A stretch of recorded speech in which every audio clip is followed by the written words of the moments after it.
Hello there, welcome to the Saroy channel and welcome to my Omnibus series.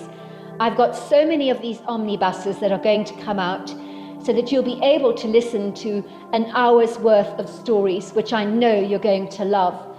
You know, the thing is that telling stories is such a fine art, and it's something that was practiced hundreds of years ago when people didn't have the technology that we have today. And everyone would gather around the fire and listen to a wonderful story. And also, what is so wonderful about a story is that personally, I think it is the best way to go to sleep. Every night when I go to bed, I always listen to stories. And that's something that parents used to do with their children.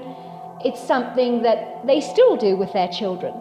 There's nothing better than a good story. And so I hope you're going to enjoy this series.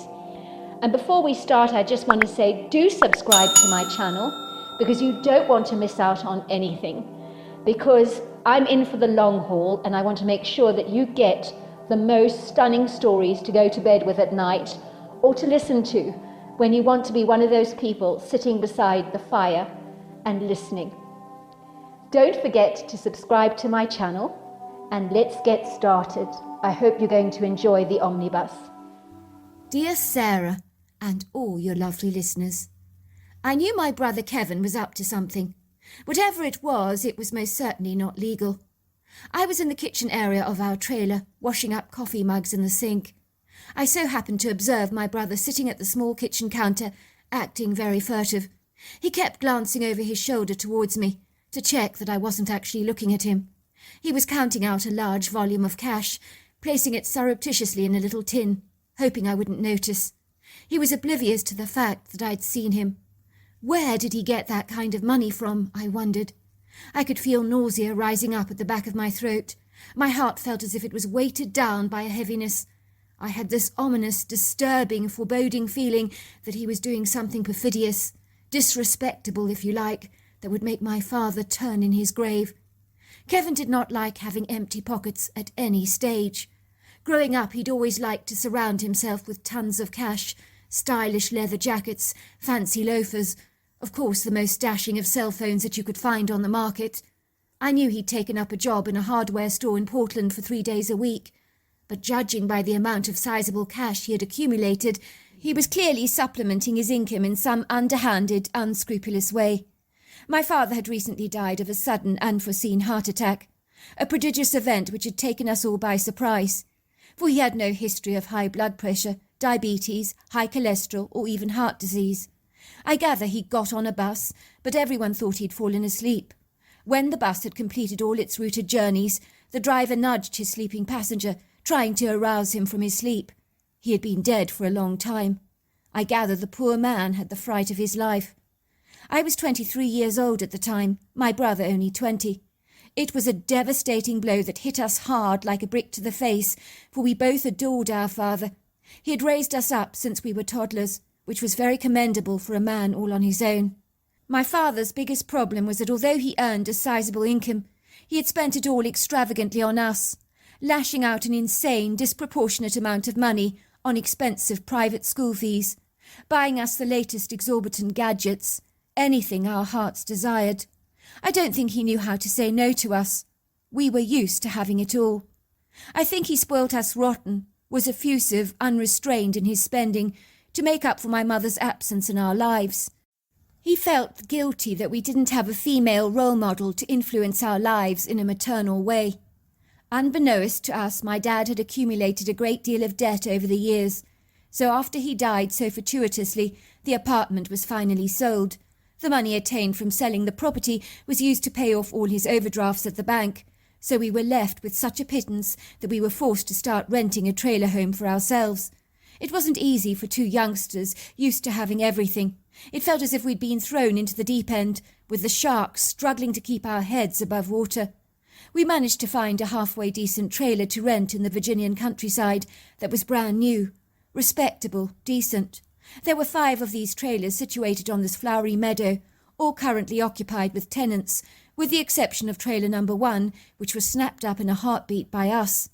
It was situated not far from the town of Portland, so its location was commodious for us. The pretty meadow was about the size of a football field, filled with colourful spring flowers in pinks, blues, purples and yellows. It was fringed by a beautiful wood grove, filled with clusters of red maple, spruce and oak trees. Superb mature specimens with curvaceous voluptuous trunks that reminded me of large, well-upholstered women. The forest ground was strewn with the prettiest ferns, verdant green mosses, as well as bluebells, daffodils and wild ginger. There was also a pretty waterfall that jutted out from a high oblique lopsided incline in the woods. It thundered and crashed into the rock pool below. It was a favourite watering hole for the white-tailed deers that regularly congregated there. From the moment we moved into the trailer, me and my brother would regularly walk into the heart of the wood grove. It was a very inviting, restful sanctuary for us. The meadow with the trailers was neatly hemmed in by wooden picket fencing on either side, filled with grazing cows. I was pleased to be living in a rural, idyllic setting, as it more than compensated for the fact that our luxury lifestyle had been expunged from us. It made me feel as if we were living rough on a camping holiday, which didn't seem half so bad when you thought about it from that perspective. So we told ourselves we were camping for a while, envisaging in our hearts a more comfortable future, not adverse to a few more luxuries. Me and my brother had not yet become familiar with the other residents in the trailer homes, but a couple of them looked a little rough around the edges, too much so for my liking. At the time I was working as a waitress in Portland, as a fast, efficient way of making good money. It was rather difficult adjusting to live our lowly lives so much more modestly, in a differential manner, almost overnight. But certainly on reflection it was an excellent life lesson for us, one well worth learning. My brother was working 3 days a week at a hardware store in Portland. It was a job he was beginning to enjoy. Sadly, our mother had abandoned us a very long time ago, admitting in a short, cursory, abrupt note to my father that she couldn't hack the responsibility of taking care of us. "I never knew children could be a noose around your neck," she had written. "I'm sorry, but I just can't live such a suffocating lifestyle. The kids are yours to take care of." She wanted to live a carefree, independent, bohemian life without the challenges of raising children. She did phone us once a year on our birthdays, but other than that, we never heard a dicky bird from her. I never allowed it to get me down or take it personally, as that was the way my mother was. She was hardwired that way. She was nonconformist, a free spirit if you like, not the kind of person who was willing to make sacrifices for others. My father once described her as the most selfish woman he'd ever known. She wanted to embrace that hipster, carefree lifestyle, and to hell with anybody else. One afternoon, shortly after a catnap, I heard my brother Kevin chatting on his cell phone. I decided to eavesdrop. Maybe it would give me a clue as to what he was up to with all that spare cash he was accumulating. I was hoping to God he was not selling drugs of some kind. "Hello. Yes, that's right. I'm 6 foot, 170 pounds. Yes. No, I would describe myself as extremely good-looking. I have that Ashton Kutcher look about me. Dark wavy hair, hazel eyes, a sallow complexion. Yes, I would consider myself quite muscular. I work out regularly." "Sorry, what did you say? I didn't get that, ma'am. Have I ripped what? Have I ripped a peck? Sorry, I'm not sure what you're saying, ma'am. Could you say that again?" Oh, I see. Am I ripped? Have I got pecs? Yes, ma'am, I've got all that. You won't be disappointed. I think you'll be quite impressed when you see me. I assure you, I've had no complaints from my female clients. They're very impressed with the whole package, if you know what I mean. Sorry, ma'am? What's that you said? Oh, about mucus. No, I don't have mucus. I'm actually very healthy. No flu or colds. Oh, you meant muscles. Yes, I do have muscles. Lots of them. Sorry? Who's Cuddlebody? Is that your surname, madam?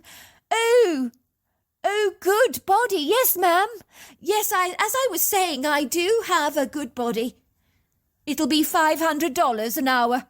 Yes, I'm willing to do almost anything. That's right, I'll show you the price list during dinner. Then you can decide on the services that suit you best. You don't want your husband to know about our interlude. Of course not. You can count on my complete discretion. But I feel I should warn you that the privacy policy will cost you an extra $50. Oh, good. You're not worried about the money. So you want me to meet Ron Sensor? Who's Ron Sensor, madam? Just so you know, I don't do threesomes of any kind. Whoever Ron Sensor is, he can't come on the date with us, if that's what you're thinking. Oh, sorry, I didn't hear you properly. Your voice was really rather faint. You want me to meet at the Royal Senesta Hotel on Washington Street. Oh, I see. Fine, see you then. How old did you say you were, madam? 62. No, I have no problems with your age. I'll see you then. Kevin, what on earth are you doing? I piped. I heard you on the phone. Are you a male prostitute offering older women personal services? In a manner of speaking, said Kevin. Don't judge me, sis. I need the extra cash desperately. Look, sis, it's not as bad as you think. Most of the women want a hug or a kiss. Sometimes they just want to talk. And you know I'm a very good listener. I shower them with kisses, compliment them profusely, and they pay me for the privilege. Now, what's wrong with that? The woman I visited last week wanted me to crawl around her house like a cat, so that she could stroke me. Most of them are old dears, wanting a little male company. Some like to feel my muscle. What's wrong with that? They're lonely. They have money. They're willing to pay me good bucks for my time. I've been to some amazing places for dinner. Last Tuesday night I had the most delicious lamb shank. The meat fell off the bone. It was so juicy and tender. The old dear who took me out wanted me to pretend I was her boyfriend. All her friends were very jealous, but I went along with it. It sounds positively sick, Kevin. How could you? So if they want intimate services, I suppose you're willing to oblige. Am I right? You'll offer up your entire body for them on a silver platter. Look, I'm not adverse to it, sis. I've been doing this for a week. I've made a lot of money, as well as some old lonely woman very happy on my account. I consider it a sort of therapy, a service for lonely widows, if you like. Really, Kevin, you should be ashamed of yourself. You're taking advantage of old ladies. Oh, please, sis, stop overreacting and being so dramatic. I know what I'm doing. As far as I'm concerned, it's the other way. They're the ones taking advantage of me. I don't mind a jot. I knew full well that talking to my brother out of his latest entrepreneurial inspiration would likely drive him directly towards it with even more zealousness. He was really rather inclined to contrariness, so I decided to just shut up and say nothing more about the matter. All of a sudden there was a loud rapping sound at our trailer door that caught me so off guard I almost jumped out of my skin. "This is the police," came a man's deep raspy voice. "Could you let me in?" I rolled my eyes. "Please God, Kevin, don't let this be about you," I said. "Don't tell me one of your old ladies has already filed a complaint against you or reported you for prostituting services." I opened the door surreptitiously, allowing the policeman into the trailer. He was a plain-clothes detective wearing a brown suede jacket, blue Levi jeans, along with a big buckled belt with an eagle medallion. He presented us with his police badge. "Please sit down, detective," I said, offering him a seat in the living area of our trailer. "Can I get you a drink of some sort?" "No, thank you very much." "Look, I'll get straight to the point," he said, rubbing his brown moustache awkwardly. "I'm Detective Lewis Roxburgh. I'm inquiring about the dead body of a man found in the woods this morning. The body has been deceased for about 12 hours. Do you happen to know anything about it?" My brother and I exchanged nonplussed looks. I shrugged my shoulders, shaking my head vigorously. "No, sorry, detective. I never heard a word about it. But we're new among the trailers here. We don't know the other people." "I see," said the detective. "So you heard nothing?" "A dead body, detective. When you say it was found in the woods, are you referring to the wooded area that flanks this meadow? Am I right?" "The very same. Did you happen to hear any strange noises last night? Any gunshots, perhaps? Did you see anybody suspicious loitering around the premises? Or see any unfamiliar cars parked out here on the meadow?" "We have heard strange sounds, Detective, of a woman screaming in distress, if that's what you're wondering. It happened last night. It was a very, very troubling sound. It caused the hair on the back of my head to stand on edge. It freaked us out, Detective. It was very, very discomposing. I'm afraid my brother and I were too scared to investigate it. We weren't going to go out into the woods at the dead of night. I am adverse to doing that kind of thing. I'm not that brave, I'm afraid. You never know what's out there." "Oh, that screaming sound. You're probably talking about a female fox.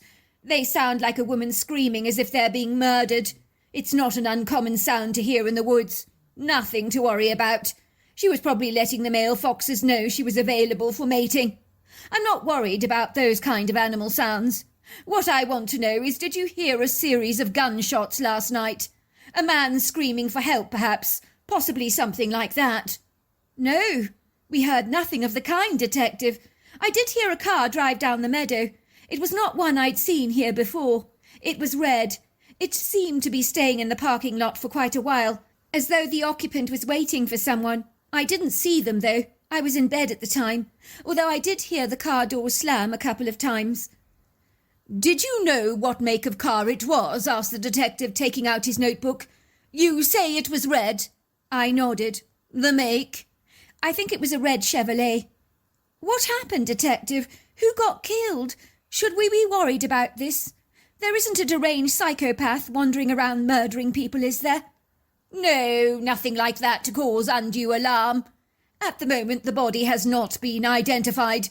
The manner of death is suspicious according to the medical examiner. It appears the man sustained a nasty blow to the head. His shirt was removed from his body. It is hanging in shreds on the tree. It appears someone is making a statement. We believe it's rather personal, as if someone had an axe to grind with the man." "You mean this was an intentional murder?" "Exactly.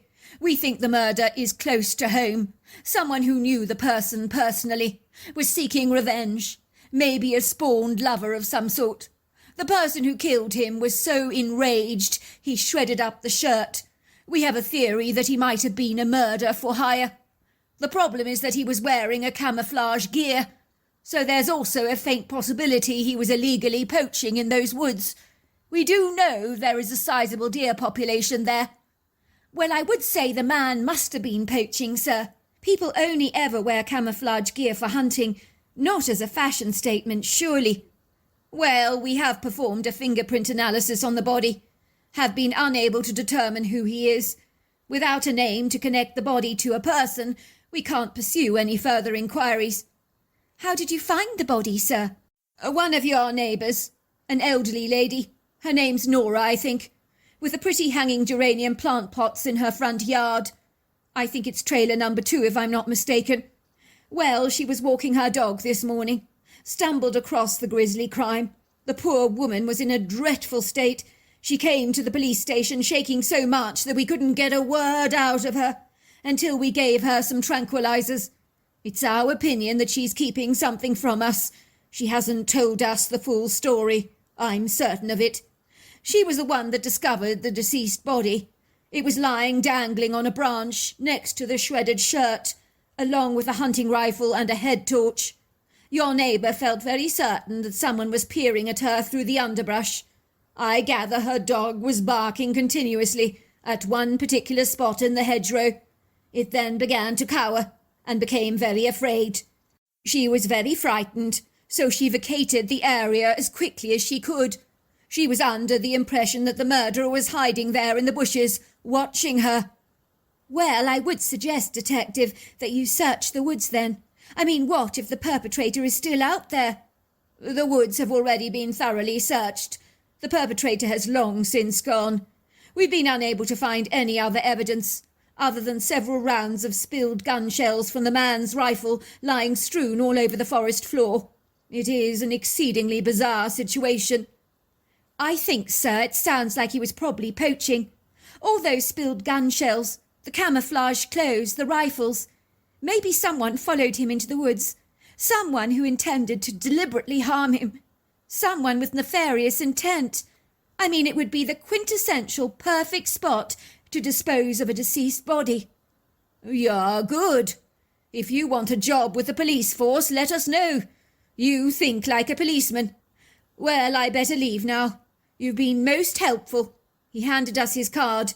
Get in touch if you see anything suspicious. I looked directly at my brother. You hear that, Kev? Someone was murdered in those woods. The police can't even identify the suspect, but my guess is that he was poaching.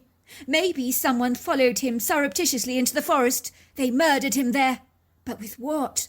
The detective said a blow to the head. Maybe the person used the back of a rifle, which meant they must have got close to the man. Very close. I think we should go and visit our neighbour, the woman who reported the body to the police. That Nora lady. Maybe she knows more than she's saying. We'll go and visit her, introduce ourselves as her new neighbour. I began to wrap up a box of chocolates while grabbing a bottle of fizzy grape juice. I had in mind what I needed to do. Are you coming, Kev, or not? We're going to introduce ourselves to our brand new neighbour. We're going to get her to tell us exactly what she saw this morning. You heard the policeman for yourself. He was telling us that she hadn't told them everything. So we're going to find out exactly what the pieces are, the missing pieces to this curious, enigmatic puzzle. But why? Asked Kevin. Why do we even care? Because if there is someone in those woods, Kevin, they could be a potential threat to us. We need to know about it. Don't you understand? I'm responsible for keeping us safe. I need to know that there isn't a psychopath loitering around in these parts. Otherwise we'll have to move. You can never be too careful. Our father would expect us to at least be vigilant. Before long we were knocking at trailer number 2. We could see an old woman twitching at her lacy net curtains to check who was at her door. I could see she looked decidedly nervous. Her cute little Yorkshire Terrier was yakking away. "Hello," she said, pulling the door ajar with her Yorkshire Terrier scooped up in her arms. The miniature terrier stopped barking, stared at us curiously with its button-brown eyes, its tail wagging profusely. Someone had found a deceased body in the woods, that it looked like a possible murder. I was the one that reported the dead body to the police this morning. Of course, she whispered. I never told them what really happened. I knew they'd think I was a silly old bat, so I made up a story that was believable to them. But they did discern I was hiding something. They even said as much to me, but I kept my lips zipped. And were you? Were you hiding something, I mean? Of course, dear. When you get to my age, you have to be very, very guarded. I'm 83 years old, you know, still going strong. If I told the police my story, they'd probably think I belonged in a nut house, have me institutionalized, something like that. I couldn't bear that. I'm so happy living on my own. Will you please tell us your story? Hands on heart, we won't tell the police what you told us. I am rather wary of even telling the two of you my story. It sounds so fictitious, so nonsensical, so spurious, but I do know what I saw, and I wasn't imagining it. You can tell me you saw a fairy. I'd believe you. I'm really open-minded, non-partisan, unbiased about that sort of thing. I tell you what, why don't you tell us your story from the very beginning? We're very interested. Very well. I don't know if you've heard that screaming sound last night. It sounded like a woman was getting murdered. Now, I had an abusive husband for many long years. I was terrified of him. I lived in fear every single day of my life. I couldn't sit back and do nothing. The thought of a villainous thug harming his wife left me feeling very affronted. I left my little button safely here in the trailer, and armed with my flashlight and my rifle, I ventured into those woods. It wasn't an easy decision for me to make at all. I'm not eager to walk around in the dark. Actually, I'm quite afraid. But I felt so angry. In truth, if I'd seen a man trying to murder his wife, I would have probably shot him dead at point-blank range without a moment's hesitation, even if the police locked me away, throwing away the key. Someone has to take a stand for women's rights at some point. I was determined to help this mysterious woman, but I was concerned that I might be too late. I got an airy feeling that something wasn't right. I can't explain it to you, but the woods felt menacing, foreboding, exceedingly intimidating, bodeful. I told myself it was the wind blowing through the trees, the ethereal shadows of light dancing through the boughs, tricking me into believing that I was being watched by unseen eyes. Once again I heard the same screaming sound. I became frantic, darting through the trees, cocking my rifle. Then I heard a man's raised voice, along with gunshots going off. My heart almost bolted out of my chest. I was so devastated. I felt absolutely certain the man had shot his wife dead. I realised I'd arrived on the scene far too late to save the poor woman's life. I decided that the very least I could do for her was to see what he looked like for the purposes of identification with the police, so that the man didn't get away with his grisly murder. I had my suspicions that he could possibly be burying her in the woods. I think I might have read too many Agatha Christie novels, so my imagination was in overdrive.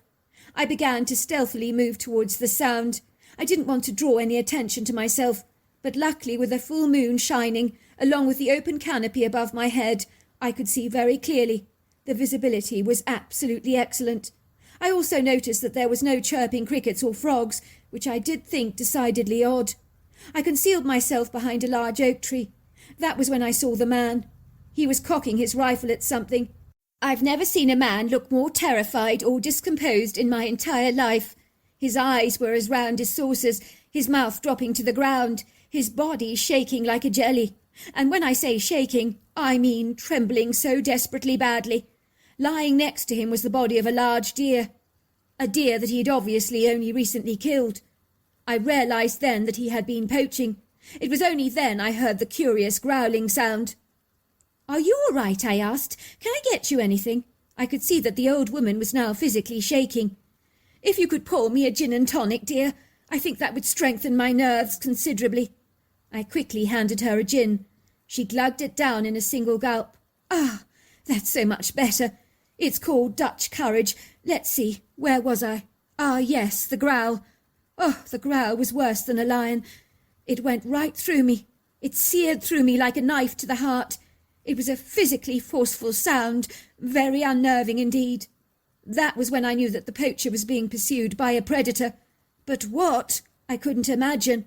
I thought maybe someone's pet tiger had been released or something, and escaped or something. You see, at this point I'd not seen anything, but I did sense a very intimidating presence. That was when I saw the creature. It was standing yards away from me, glaring at the man with deep-set dark eyes, but they gave off a red traffic light colour. This thing, it was monstrously huge, with a bullet-shaped head. He was about the width and height of a front door, but he looked decidedly human. Only he was covered in long, flowing dark hair that was exceedingly black, black as coal. The moonlight gave me an excellent view of the creature. The next thing I knew was that the creature began to roar. This time he wasn't growling, he was roaring. The roar was thunderous. It sounded louder than the waterfall. I was so terribly afraid. I could barely move a muscle. I was frozen to the spot. I have never known fear like that in all my life. Even being married to an abuser, I haven't experienced a fear as bad as this. It was off the charts. The man was screaming, "Help! Help!" He fired about 2 more bullets at the creature, but missed every time. I think his fear disorientated him. The creature grabbed him, began to shake him very hard, as though he was very aggrieved. He pointed at the deer, then to the man. I heard him say something like, "Uncantau gubucanina," or something like that. I mean, I can't speak what language he was speaking, but it sounded like that. The man said, I'm sorry, I didn't mean to kill it." For some unfathomable reason, he knew why the inflamed creature was so antagonized. And that was when I realized that the steamed-up creature was hopping mad with the man for killing the deer. I couldn't figure out why he was so cross about that. The next thing he did was he slapped the man hard on the head with a single blow using his hand. It really looked like a gentle tap for him. But the trouble is, when a thing like that gives you a tap, it's likely going to kill you, much like if you tap an ant. The man fell backwards. His eyes rolled in the back of his sockets like white balls. He flinched, groaned, and then just died. I watched in awe as the seething creature pulled off the man's shirt, shredding it into pieces with his hands, as if it was nothing, hanging it on the tree. Then he threw the man over the branch, where he dangled like a lifeless mannequin. his eyes staring into space like glass marbles. The creature was shaking his head furiously. I could hear him say something in that strange language he spoke. If I was to guess what he was saying, it would have been, "You stupid idiot, you only got what was coming to you. You don't kill a deer for sport. Not on my watch, you don't." "What makes you think he said that?" I asked. "That's the odd, peculiar thing. He spoke in a language I couldn't comprehend, but I felt that that was what he was saying. I've never had an experience like that before. It was very weird. It was like I understood a language I've never heard before."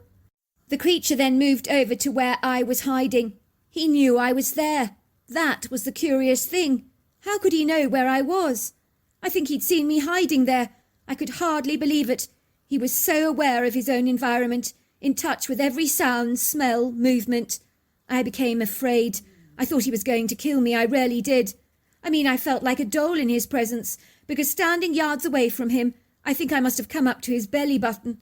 He looked directly at me, with his eyes.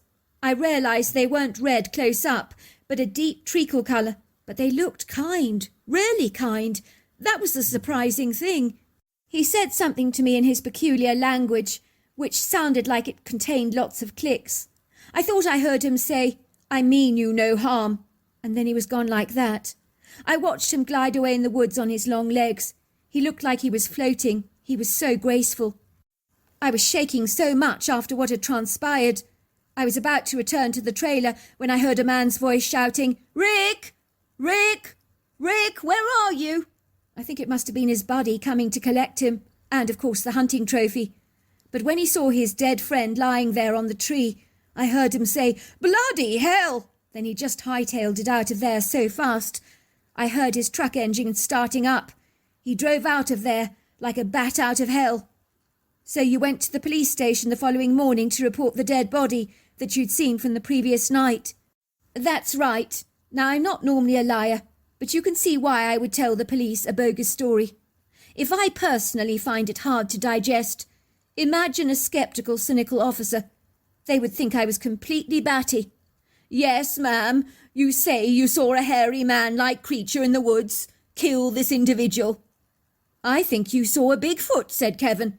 He picked up his cell phone and began to search on YouTube for pictures of Bigfoot. He found the famous picture of the Bigfoot seen at Bluff Creek. 'Did the creature you saw look like this?' he asked. Nora studied the picture intently.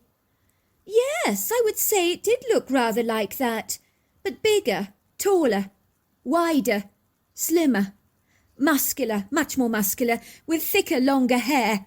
This hair on this creature is much more scant. Oh, and yes, the face was much more human than this one has. This one has more of an ape-like face." That all happened about 6 years ago. Me and my brother went to investigate the wooded area. We saw no signs of the Bigfoot there. I'm glad to tell you that the deceased body was eventually identified for burial. The man in question had been poaching in these parts for a long time, along with being involved in some robberies where it was believed he was responsible for killing a shopkeeper who refused to hand over his money from the till. As for my brother, he didn't last long as a male escort after he got promoted to manager of the hardware store. He then decided to give up his nighttime moonlighting. We now both live in an upmarket rented apartment in Portland. Nora sadly died about 6 months after her Bigfoot encounter from a blood clot to the brain, but she lived a full, happy life. We adopted her cute little Yorkie Buttons. Believe it or not, it was my curiosity in regards to this case that finally alerted me as to what I wanted to do with my life. I now work for the Portland Police, hence why my name in the story is fictitious. I would like to remain anonymous. So there you are. That's my story. Dear Sarah, and all your lovely listeners, Lucinda left the Pig and Grill diner in town, like she did every night, with her best friend, Gina Cowslipper, at her side. Her clothes smelling of grease fat and stale cigarettes. Her jaws tired from smiling at her customers so much. Her body worn out and deflated from a hard evening, running tirelessly on her feet, attending to the ever-demanding needs of the patrons that she served.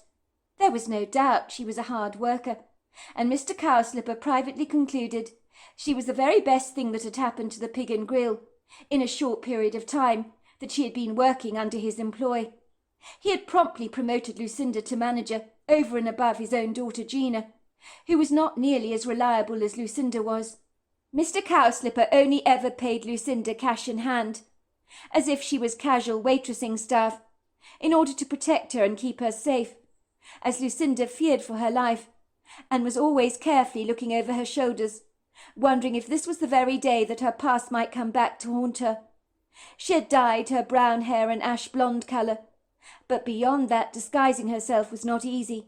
There was only so much you could do to change your appearance, short of booking in with a plastic surgeon for a major physical transformation. But Lucinda was not prepared to go to those extremes, even though she had given them some consideration. But time had been of the essence when she had run away, and she needed to get away from Chicago fast. It had been good strategically to move to this rural Montana town, leaving her past behind her like an odious bad smell that she hoped very much she would soon forget about, although in between the tenacious ugly weeds of some of her bad choices was a harvest of nostalgia that she could wistfully draw upon, which revolved over the wonderful time she'd spent with Grandpa Otis when he'd been alive, and how much she missed him. For Lucinda, working hard at the Pig and Grill was a pleasing distraction that qualified her undivided attention, and meant you didn't think too much, as you had to practically focus on the job at hand. It was good to be concerned with trivial necessities, like whether the customers of the Pig and Grill were comfortable enough and enjoying their meals, rather than concerning herself with the things she didn't want to think about, the things that haunted her in the lonely hours of the night, when sleep eluded her, when she had time to think. She was grateful she had fitted into life here like a silk glove, in this very pretty Montana town, as things could have gone so terribly awry for her. It would seem the generous kind hands of fate had at long last smiled down on her warmly, with the promises of sweet new beginnings in this unassuming rural town, when she could begin again and abandon the past like an old threadbare winter coat that no longer fitted her well, and she'd long since outgrown. The locals had not asked Lucinda too many awkward questions about herself, thanks to the owner of the Pig and Grill, Mr. Cowslipper, who had sensed that Lucinda had something to hide, and had taken pity on her, telling any of the busybodies in town to mind their own damn business. "You can't ply this young lady with questions," he had said protectively. "She's new here in town. It's not polite to interrogate people. Give her space, will you?" And the nagging, relentless questions that the townsfolk were bursting to ask the young woman had reluctantly abated, like a whisper of smoke on the wind. Everyone had respected Alec Cowslipper and his wife Maggie, who were pillars of the community, and if he told you to mind your own damn business, you would pretty much listen to him, with the same level of respect you'd show to the town sheriff. Besides, you didn't want to get on the wrong side of Alec Cowslipper. That would not be a good idea, as he was built like a formidable bouncer at a nightclub. He was big and burly, with an impressive ponderous muscle mass, so he would not be easy to take on in a brawl without seriously ending up being short-changed. In truth, Alec Cowslipper may have been large and intimidating, but he was as lovable as a large teddy bear, with a marshmallow heart, that meant everyone in town not only respected him greatly, but loved him too. Lucinda had not failed to notice the hungry look in folks' eyes when she arrived in town, like an unusual bird on the wind, and her unlikely presence had sent whispering waves of curiosity circulating among the local banter, so that surreptitiously behind closed doors and over delicious dinners served up in cosy farmhouses, apartments, or cottages, folk were talking about her, speculating and making wild, far-fetched assumptions. They were lightly pondering over her, like you might reflect on a rare bird, suddenly seen in your neck of the woods for the very first time, and you're wondering about its mating habits, its migratory routes, and what the mainstay of its diet is. Lucinda could almost hear the long ribbons of questions in her head, flying over her like a confetti of autumn leaves. "Why are you here? Where are you from? And more pointedly, who are you?" By all accounts, when the town busybody, Mrs. Petticock, had first planted her beady eyes on Lucinda, the impertinently presumptuous woman had privately drooled over her with an aching curiosity, like someone might salivate over a tender, juicy, melt-in-the-mouth tenderloin steak, served up with sweet pepper sauce and a side helping of fries. The woman was in her early 50s, and with her wild, untamed white hair, rather reminded Lucinda of that white, fluffy pampas grass that often grows on the side of lakes. The woman had a probing pair of chocolate-brown eyes that had been studying Lucinda like a ravenous vulture ever since she had arrived in town, and was restless to know more about this woman. Lucinda was blindly oblivious to the fact that Mrs. Petticock was not a lightweight snoop by any manner of means, but one that knew every detail of people's lives in town, like the lines on the back of her own palm, and finding out more about this mysterious new arrival was her next serious endeavour. Mrs. Petticock had missed her vocation in life, as this tiresome woman was meant to be a private investigator, for it was practically written in her DNA, and her husband Alf found his wife's unbridled inquisitiveness like a perpetual thorn in his side. He put up with his wife's insatiable nosiness, as he loved the bones of the annoying woman, and wondered how it was remotely possible to love a woman who enjoyed putting her intrusive probing nose into everybody else's business, like Pooh Bear with his nose rammed down a honey-pot. But he couldn't help himself. Maybe there was a certain amount of charm in his wife's meddlesome ways that he'd be loath to admit he found rather endearing. When she arrived in town, Lucinda knew she had to find a cash-in-hand job as fast as humanly possible. She would not be able to put food on the table, or to find somewhere to lay her weary, tired head without cash in hand and a reliable source of income. She needed to earn the kind of cash in hand that would not leave behind a paper trail. She had managed to find enough money stashed away in a lonely zipper at the back of her leather shoulder bag, enough to afford a stay in a cheap motel for a couple of nights, and after that she had nothing to help her survive beyond the clothes on her back and what she was carrying in her scuffed, withered suitcase that looked like something that had been purged from the wardrobe of someone from the 1940s. By all accounts, suitcases like this did not exist anymore. This ancient relic that belonged in an antique shop had been owned by Grandpa Otis, so the battered piece of luggage meant so much to Lucinda, so hanging on to it had made her feel as if Grandpa Otis was not too far away, and was smiling down at her from the heavenlies with a thumbs-up sign in his hand, saying, "You go, girl. I have absolute faith in you." There was no doubt in Lucinda's mind that if Grandpa Otis was still around, she'd never have screwed up her life the way she did, and she wouldn't be running away from Chicago. She would have made wiser, more salient choices. Grandpa Otis had always guided her through her undulating life, like the robust oars in a rowing boat. But without his wisdom, you could be swept away by the current and find yourself dealing with tumultuous waters. When Grandpa Otis had died, it would seem Lucinda's fragile vulnerability had found her navigating some treacherous paths on her own solo journey. She had made some seriously foolish blunders, and had become almost a sitting duck for a predator whom she'd never seen coming. It's easy to find yourself in the mouth of a crocodile when you're too blind to be aware of the danger you're in. Grandpa Otis would have persuaded her not to be so quick to trust the likes of Robin Wheeler, and she would have listened to him, as he was an excellent judge of character, and she had been fooled by the seemingly lovable rogue, whom on the surface she had found irresistible. She had been charmed and beguiled by his daredevil, carefree, rebellious approach to life, which had drawn her in like the bass at the end of a fisherman's line. Let's not kid.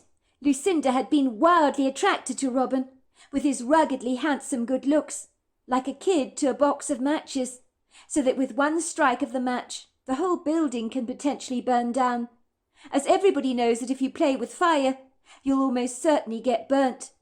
So getting involved with the likes of Robin Wheeler was an accident waiting to happen. Lucinda found his dangerous allure more than a little enticing, but she never fully appreciated the ramifications of swimming with sharks and associating with an unprincipled, devilish man like this, as cross-contamination is a high probability when you associate with unsavoury types, which was not something that Lucinda had ever considered. Lucinda's best friend Sammy, whom she shared an apartment with in Chicago, had said to her incredulously, "I don't understand why you're going out with such a bad boy, Lou. You need to watch your back, girlfriend. That boy, I'm sorry, but he's bad news with a capital B. I admit he's roguishly handsome and ruggedly good-looking, and I can't fault you for that. But he's not a good person, Lou. I'm sorry, it's true. I've heard some unsavoury rumours about him, Lou. And that brother of his called Wasp is no better. Robin Wheeler's beaten up people, you know, stolen cars, stuff like that. You don't want to get involved with a rascal like him. The police are always interrogating him when bad stuff happens. That should speak volumes to you." "What makes you say that?" Lucinda had asked defensively, looking less than amused at her best friend's candidness. "It's all just rumours, wild speculation. It doesn't mean it's actually true. Yes, Robin is a little on the rebellious side. He's frolicsome, cheeky, naughty. But I like that about him. But I don't think he's a real bad boy like you're so eager to claim. You know nothing about him, Sammy." "Nor do you, Lucinda. That's the problem. You have no clue who you're really involved with. Don't be so naive," said Sammy, unable to hide her abject annoyance. She felt like shaking her best friend and slapping her across the face, telling her to wake the hell up. Lucinda could be mulishly stubborn at the very best of times, so her words of advice would likely fall on deaf ears. And the only wisdom that Lucinda ever listened to had been from her grandpa Otis, but he was no longer around. So Lucinda was out on her own, caught up in a shark's net, and didn't even see it. That was the problem. How did you help a friend who refused to admit they needed help, and did not see the error of their ways? "Look, Lucinda, do I really need to spell it out to you? Robin hangs out with an objectionable bunch of people. You can see it a mile off. He's not good news. If your grandpa Otis was alive, he'd discourage you from seeing this man. He'd be mortified to see you going out with the likes of him. What are you thinking, girlfriend? Do you have a death wish or something? I'm being serious when I say that." Lucinda had been offended by her friend's insinuations.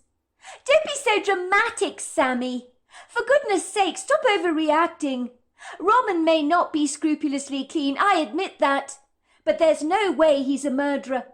We're only having a bit of fun together," she said obsequiously. "It's nothing serious," she half-heartedly assured her best friend, even though she clandestinely knew she was falling hard for Robin Wheeler. Why did she fall for men who weren't exactly model members of society? What was it about her that was attracted to men like this? She had heard about women before who had befriended men in prison, some who had gruesome reputations for having been involved in barbaric crimes, and had developed relationships with men like this, who were dangerous. Why were women attracted to men like this? Surely she was not one of these ignorant females.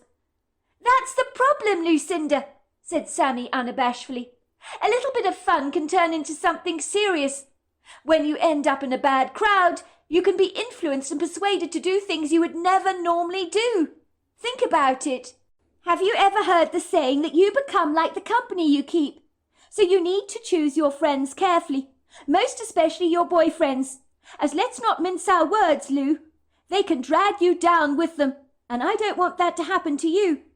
Why do you think they say when you've spent a stint in jail, you come out even more qualified to commit crimes, as you've learnt from the very best? But I wouldn't do anything against the law, if that's what you're implying, Sammy. You well know that about me." "Yes, I know that about you. But what about Robin Wheeler? He would, and that's the problem. You could become an accessory to something, if you ever cover for him. Do you know how many women have ended up in jail as an accessory to their partner's crimes? You don't want that to be your story, when you spend years wasting away in jail because you went out with the wrong man. And believe me, girlfriend, it happens all the time." "It won't happen to me, Sammy. You're talking to the wrong person." It wasn't true, because ostensibly Lucinda had always been attracted to the dangerous, rather dodgy types of men that she had found irresistibly exciting. But Grandpa Otis had steered her away from the likes of such. "Lucinda, he won't be good for you," he would always tell her. You need to listen to me, girl, and listen hard. I'm an old man. I know what I'm talking about. I don't trust that man an inch. He'll tear you apart, eat you up alive for breakfast. And Lucinda had always listened to Grandpa Otis, as his wisdom had kept her away from inviting trouble in her life, like stopping a child from striking that match, and persuading them to make a better choice for themselves.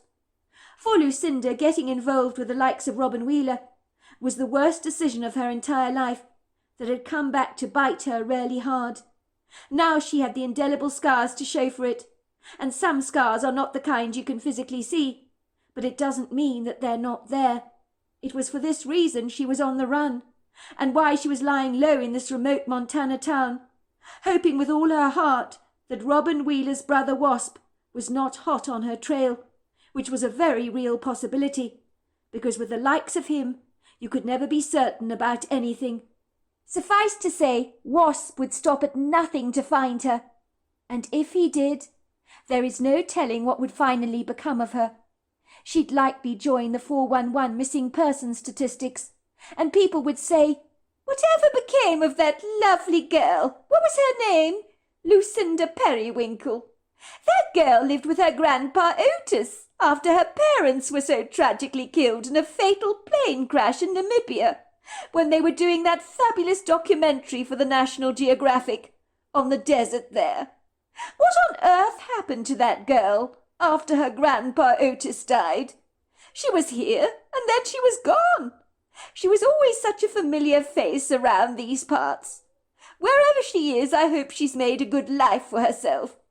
These kindly people may have no idea that Lucinda's story might not be your traditional happy ever after ending that you might expect for a sweet, loving girl like her. Even Lucinda had no idea how her story would ultimately end. But if she didn't watch her back, there might not be any more chapters to the book of her life, as things could so easily come to an abrupt, very sudden, catastrophic end, if Wasp had anything to do with her story. She was running away. It was her only hope of salvation, her only opportunity to begin again. And everybody knows beginning anew at anything is never ever easy. Every learner driver will stall the car occasionally, struggle to get it started, sometimes panic, drive through a red light, press the pedal on the accelerator instead of the brakes, make some minor inconsequential mistakes that they need to overcome until they finally succeed in driving correctly. And settling down in a new town as a perfect stranger was going to be one hell of a bumpy ride, like learning to drive for the very first time. But Lucinda believed she could overcome the obstacles in her way, of which there were many. The last thing she wanted to do was to think about Robin Wheeler, who had pretty much turned her life inside out and upside down. It would seem a grotesque gargoyle-like image of Robin's brother Wasp, kept rudely peeking into her imagination at the most inopportune moments, no matter how hard she tried to squat it away, like an annoying mosquito, hell-bent on sucking your blood. The visual imagery that taunted her daily refused to abate. If Wasp had any realization that she'd taken a Greyhound bus to find her way to the small town in Montana, the game would be up for her. Once he caught her up in his guileful net, she would not be going anywhere. Robin Wheeler was now locked away in prison. It was his brother Wasp who would stop at nothing to find her. She was the reason his brother Robin was in jail, and she knew when he found her, he would wreak his revenge. When Lucinda's sneakers had grazed the streets of this Montana town, shortly after being dropped off by the Greyhound bus, she knew that she had to find a job as soon as possible. Her determination was resolute, especially after she had registered to stay at the seediest motel in town, paying cash in hand for a 2-night stay. It was the most run-down, derelict motel she had ever seen in her entire life. Not that she'd ever stayed at a motel before, so she had no way of comparing one with another, but everything about the place was inauspiciously seedy. This motel was really bad, shabby, unkempt, and filthy, like something you might see in a horror movie of note. It was amazing to think that a place like this could be legally open, but there was nothing above board about this place. The man in reception with the greasy curtain of brown hair that draped his thin face like a threadbare curtain, had stared at her through ferret-like brown eyes and given her a gormless grin that had almost made her skin crawl. He was almost certainly creepier than Norman Bates. Who knew real life could actually be worse than the movies? "Yes," he had said as he looked up at her from his cell phone, with an expression of grievous annoyance on his face that he didn't even attempt to hide from her. It was a look that told Lucinda he'd like her to go away. It was clear he'd been attentively watching some stuff on his cell phone, with a measure of amusement, as his lips appeared to be twitching, as if something he was watching online was hilariously funny. Lucinda did not want to know what held the attention of such a rancid character like this, that looked as if he got his kicks from a warped sense of depravity, if appearances are anything to go by. The radio was blasting away at full volume, and the man was tuned into his cell phone at the very same time. He certainly enjoyed exposing himself to a vociferous noise pollution, as the throbbing, rowdy music was stridently loud. Lucinda was sorely tempted to block her ears. How could you function properly with that deafening, chaotic background racket going on like this? But this man seemed blissfully immune to it all. Lucinda privately wondered if the surly, ungracious-looking motel manager was completely deaf or hard of hearing, or had he perhaps failed to put on his hearing aid. Thankfully he turned down the volume of the radio, disengaging himself from his cell phone, and reluctantly turning his attention onto his potential paying guest, as if Lucinda was all but a cursory afterthought. "I need a room for a couple of nights," she told him. "I'm going to be paying you cash." "Good, because me and my brother, we don't accept credit cards at the moment. The machine's on the blink," he said, eagerly snatching the cash from her and throwing it into a cash box with a key, which he firmly locked. He gave her a creepy look and promptly thrust a room key in her hand, and in a raspy voice said, "Your room is number 312, after which he gave her a rather strange-looking smirk. "Thank you," she said. "I appreciate it." The man looked at her, his eyes twinkling with a menacious amusement. "The last person that stayed in room 312 went out in a body bag," he said, enjoying the look of astonishment that appeared on Lucinda's face. "All I'm saying is I hope the room is not haunted, but it's got a new mattress, carpet and bed linen, because the old one was contaminated from the corpse's body fluids, if you know what I mean." "What did you just say?" Lucinda asked the man in confoundment. Had he really just said what she thought he'd said? Or were her ears deceiving her? "Don't worry. He wasn't murdered, if that's what you're concerned about," said the motel manager. "He had a heart attack, but he booked this place for a week or so. It stank to high heaven. Have you ever smelt a decomposing corpse before? There's no smell like it on this earth. You can't forget it, you know. The man was as dead as a dodo when the cleaner found him. Never heard anyone scream like she did. Packed her job in with us straight away, she did. It wasn't pretty what she saw in that motel room." He chuckled, as if he found the woman's terrified reaction after seeing the horrific scene terribly amusing. "As I say, the cleaner overreacted. It was just a dead body, not a murder." Lucinda cleared her throat. "Look, if what you say is true, and that this is not some kind of macabre sick joke on your part, well, I'm not comfortable sleeping in that motel room where someone died. I'm sorry, I'm just not. Even if the man's death was a natural one, it doesn't change a thing for me. Can you give me another room, please?" "Sorry," said the motel manager, shaking his head adamantly. "No can do, I'm afraid. We're fully booked up. But on the bright side of things, your room is brand new. No stained carpets or linen. You've got a good deal, ma'am.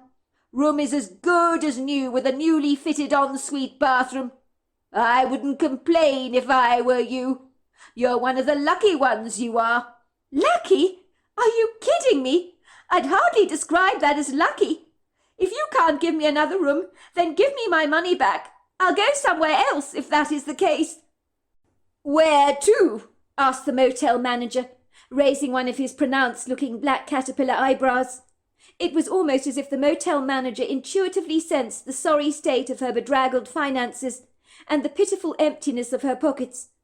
"We're the cheapest motel you will find in these parts, ma'am, and once we've accepted cash, we don't give refunds." "But that's not fair. You never told me about the dead man they found in the room. Do you really expect me to sleep there in the circumstances? For goodness sake, be reasonable. Someone died in that room, and you seriously expect me to sleep there?" "I'd hardly tell you about the dead body, ma'am, would I, before you paid me for the room?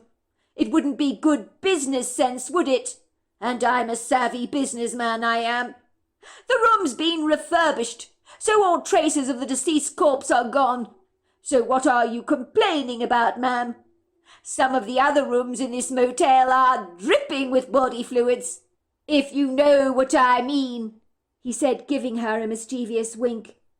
"You don't know the half of what goes on in this motel," he told her. The man was disgusting. He made Norman Bates look good. She noticed he was wearing a name tag which read Roach, motel manager. He lowered his voice, his lips twitching in amusement. "You mind the ghoulies, ma'am?" he said, making his voice sound deliberately creepy, and letting out a horrible raucous laugh, "ha ha ha," that made Lucinda's skin crawl. "Best sleep with your light on, ma'am, if you want my advice. You have absolutely no idea what could be lurking in the dark shadows of your motel room. You never know. They might come out to bite you," he teased. Lucinda pretended not to hear the manager's spine-chilling comments, because she knew that short of sleeping on the streets, she'd have to sleep in this disgusting motel room, but it certainly would not be with the lights off. It was not that she believed in ghosts, but she didn't not believe in them either. She felt as if she was playing the leading role in a horror movie, and during the night she could expect to hear a pickaxe pounding at her door, and an insidious man wearing a black Halloween mask hacking away at her until she was all but a pile of blood and gore or minced-up hamburger meat on the floor of an airy motel room. Perhaps she'd been watching far too many creepy movies and assuming the very worst, but she didn't feel remotely good about staying at this motel. Something about the place was decidedly off. "Well, if you're not going to give me my money back, then you leave me with no choice. I'll have to stay here then. But you should be ashamed of yourself, treating your patrons like this." "Have a nice stay with us, ma'am," said the hotel manager insincerely, chuckling to himself and turning up the volume to the radio. So if she'd wanted to ask him anything else, he'd have not heard her voice, and that was probably the idea. Lucinda muttered under her breath, "You creep, you absolute creep." When a predator was lightly on your trail, you did the antithesis of what they expected you to do. So Lucinda dragged her suitcase down the corridor, up a bright orange tacky-looking wrought iron staircase, up 2 more flights of stairs. She huffed and puffed from exhaustion. Had the motel not considered fixing their broken-down lift, or was that just too much to ask? The motel looked like something that had been around since the early 60s, and was stuck in a time warp, slowly groaning under the lack of attention it had received from not being modernized or brought up to date. Yes, it had been painted. Yes, its fixtures and fittings, although obsolete, had been repaired. But the entire building looked run down, shabby, sordid, and outdated, almost as ancient as Uncle Otis's suitcase, which was now, it would seem, in jolly good company. The only difference was Uncle Otis's suitcase had a vintage charm about it, and this motel had about as much personality as a moth-eared teddy bear that had seen better days. It was a nightmare getting her suitcase up those flights of steps, but she finally succeeded. With a mottled gladness in her heart, she reached the shabby motel door with the scuffed numbers 313 engraved in the wood. Her heart began swinging heavily in her chest, like a vacillating pendulum that can't decide whether to give you a yes or no answer. She drew in a deep, reluctant breath as she slowly plunged the key in the lock. Could she dare to open the room? She stood there for a brief moment outside the door, trembling in her boots. A man in the motel room next door to hers hurriedly opened the door, emerging like a cuckoo from a clock, with only one object in his mind, and that was to lecherously ogle the occupant moving into the motel room next door to his, which he was glad to see appeared to be an attractive young woman.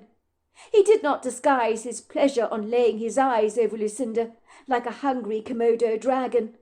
How many creeps were in this place, Lucinda privately wondered to herself. They seemed to be practically crawling out of the woodwork everywhere she looked, like termites. The odious wanton man stood in the doorway, his huge naked belly hanging low down over his pants, at the level where you would have had a halty if you were carrying a gun.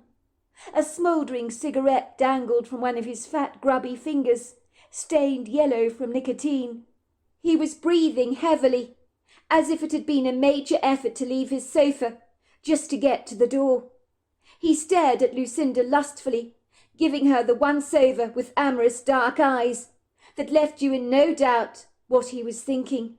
"Very nice," he grunted appreciatively, giving Lucinda the once-over. "Very nice. My name is Rev. I've been here for 4 weeks. The wife kicked me out of my own house. Got a restraining order against me, she did. Can you believe that? The old battle-axe didn't deserve a man like me. I was good to her, you know. But did she see that? No, she did not. She was a fool for kicking me out. I know how to treat a woman right, I do. Would you like to come in for a beer? I could order pizza if you like. I know how to show an attractive woman like yourself a very good time." Lucinda mumbled something under her breath like, "No thanks," and ignored the grubby man's leering advances and prurient gaze, wishing with all her heart that he'd put some clothes on. Did he not realize how dreadful he looked, going around the place half naked? It wasn't exactly a pretty look. She hurriedly plunged the key in the lock to escape the lewd man, who rather reminded her of a bloated cockroach you'd seriously love to squash under your boot if given the chance or opportunity. "Lecherous creep," she said under her breath, as he called after her again. "If you change your mind, miss, you know where I am," he said, giving her a gormless grin. Lucinda was surprised that this seedy motel was a beehive of activity for lowlives like the degenerate Mr. Blobby from next door. And now she was going to stay in a room where the last customer had left in a body bag, after his body had decomposed on a bed for an entire week before he was finally discovered. Was this place for real? How did that even happen? Had it really taken that long for anyone to recognize the odious bad smell before someone finally reported it to the manager? If indeed what the motel manager had told her was true. But then why would he have lied to her about such a macabre thing? You couldn't make stuff like this up, could you? The motel manager looked like he had the imagination of a maggot, and had probably left school at the age of 14. Maybe he was warped and got his decrepit kicks out of scaring the patrons half to death, by feeding their imaginations with horrifying imagery, which was hard to shake off once it stuck to your mind like a rancid chewing gum. This motel was made out of the fabric of your very worst, most disturbing nightmares. And Universal Studios, if they wanted to step up their game in the motion picture industry, they'd do well to replicate a place like this for a horror movie, if they wanted to create the kind of ambience that would make their viewers tremble in their boots. Lucinda was certainly uneasy on entering the motel room, as a feeling of trepidation hung around her like a choker chain. The first thing that Lucinda checked, of course, on entering the motel room after placing Grandpa Otis's suitcase on the luggage rack, was to quickly inspect the lonely-looking mattresses on both the beds, covered in cheap bed linen. The mattresses on the twin-set pair of beds were both brand new, which lent weight to the motel manager's story, as the previous mattress would likely have been disposed of by law as hazardous waste material. It would be illegal to have a contaminated mattress seeping with body fluids from a decomposing corpse in a motel room. It was clear that even the carpet in the room had been replaced, and so had the unsightly white curtains, But the room was desolate and depressing looking, smelling of fresh paint. The pedestrian nondescript motel room brought new meaning to the word beige. Lucinda almost felt the tug of loneliness of the man that had died in this room, as if he was watching her from the shadows, basking in his own lugubrious melancholia, and maybe not even realizing he was actually dead. What if he was still here? She thought, looking around the motel room, almost as if half expecting to see a dark shadow trespassing across the walls. This disquieting thought filled her with horror.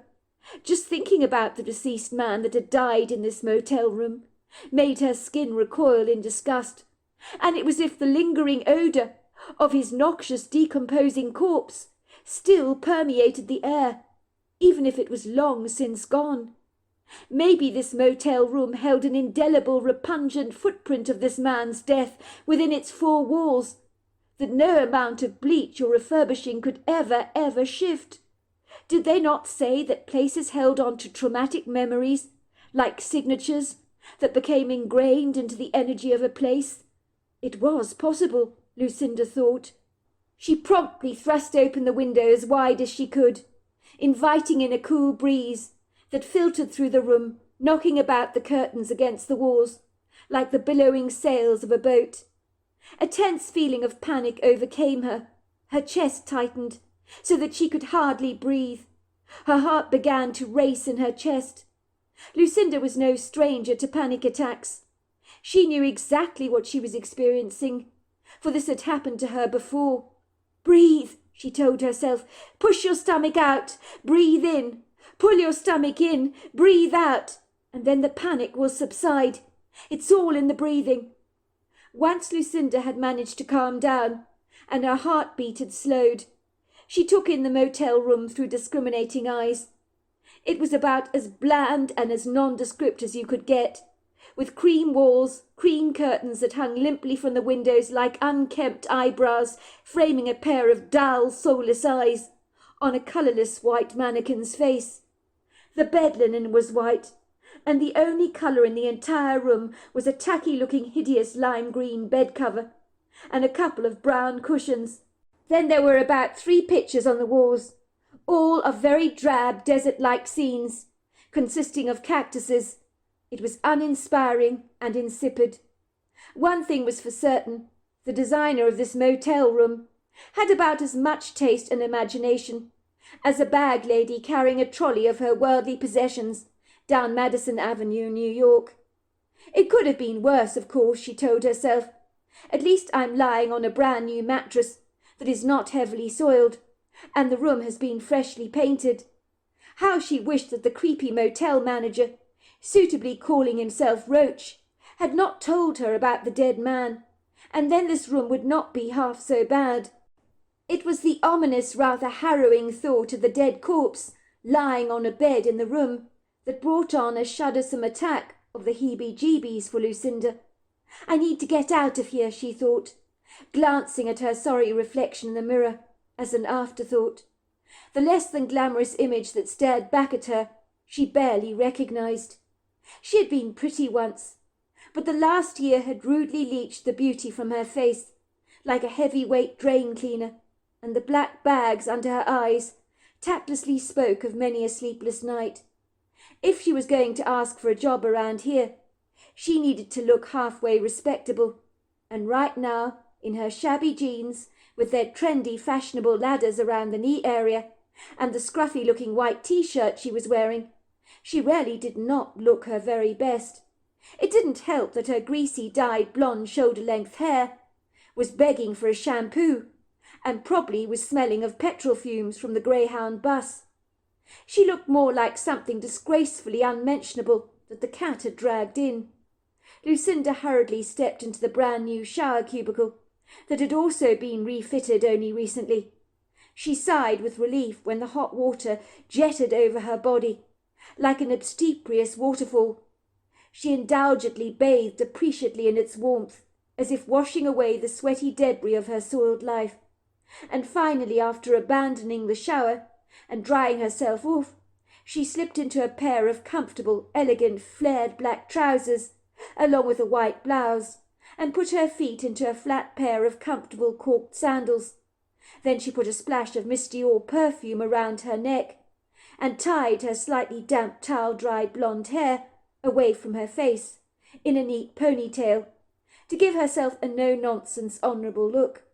She emphasised her alluring green eyes with a touch of kohl pencil and added a smidgen of nude lipstick to her lips to bring a splash of colour to her washed-out appearance that looked as forsaken and as desolate as the Montana countryside itself.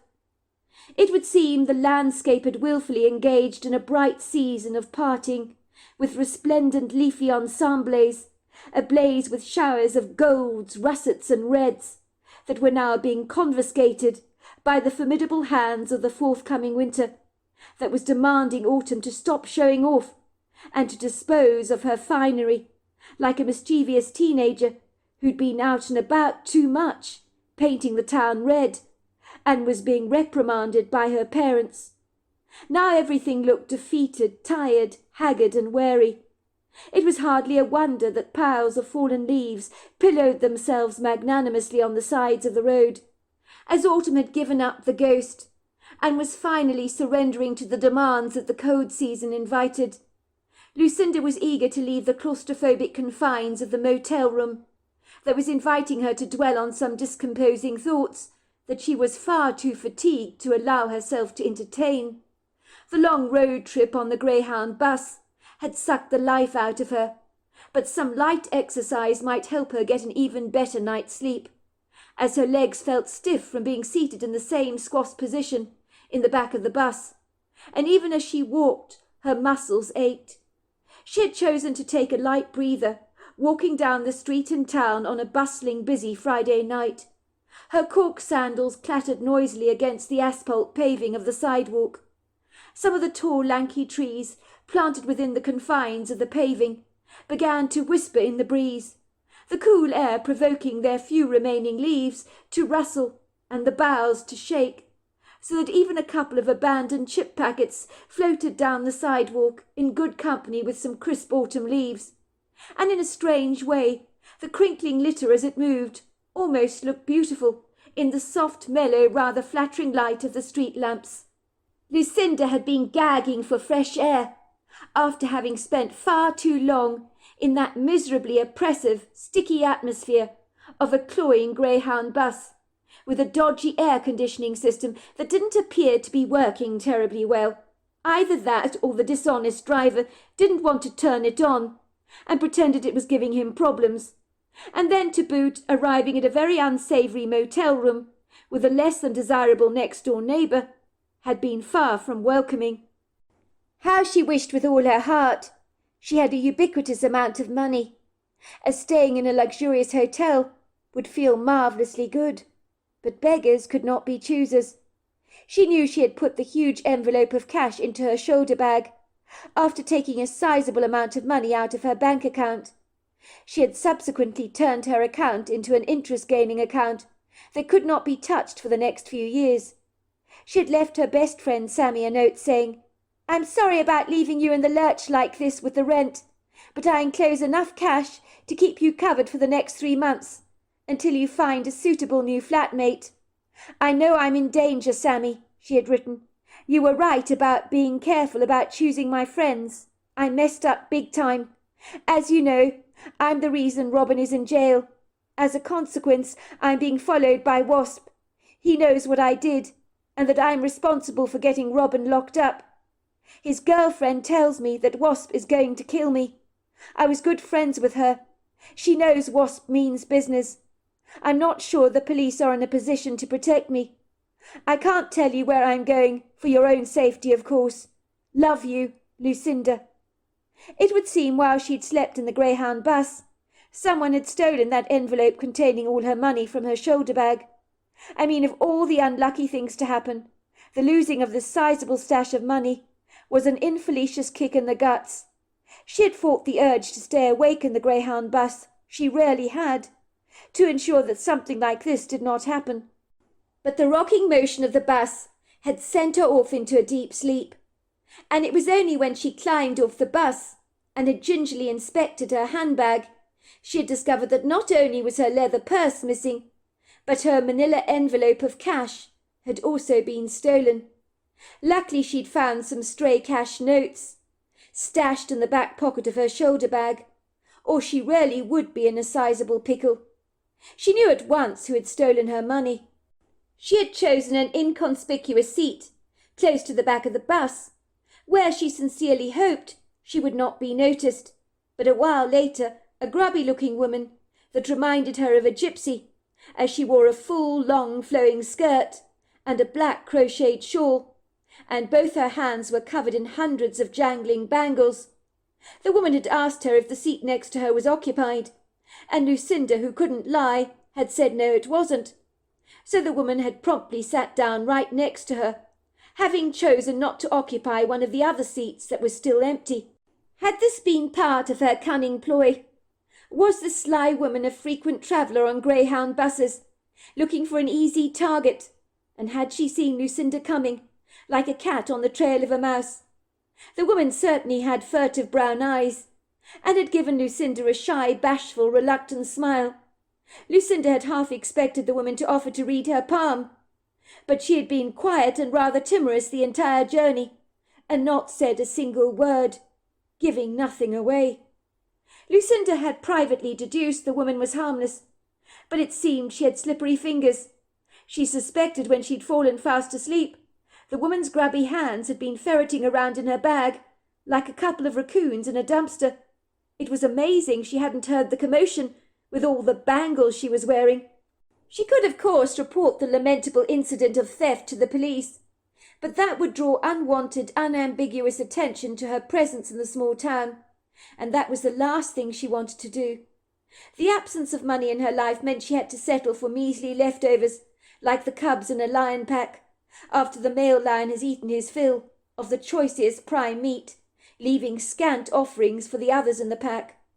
On this evening, with the sounds of crickets and frogs trilling in the air, a crescent moon was hanging low in an inky black sky that was glittering with bright stars. Yes, Lucinda had lost her money.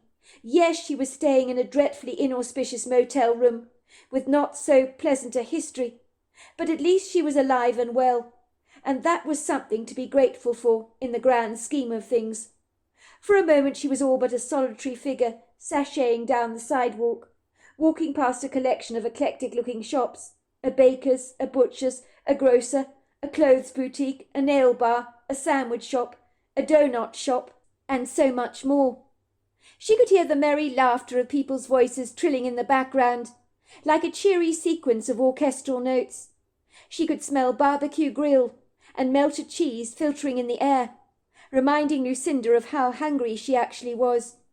She noticed there were many robust, powerfully built-looking SUVs parked in the parking bay.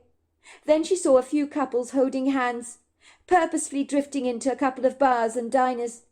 It was clear the townsfolk here were making the most of this Friday evening, all thoroughly enjoying the pleasing fragrance that the weekend invited, including late sleep-ins and Sunday afternoon barbecues with friends.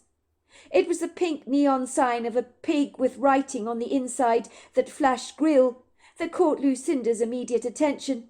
She was drawn to the light like a moth. She would apply for a job in here, she thought, and request only cash in hand as payment. She was overcome with a nervous, rather timorous trepidation.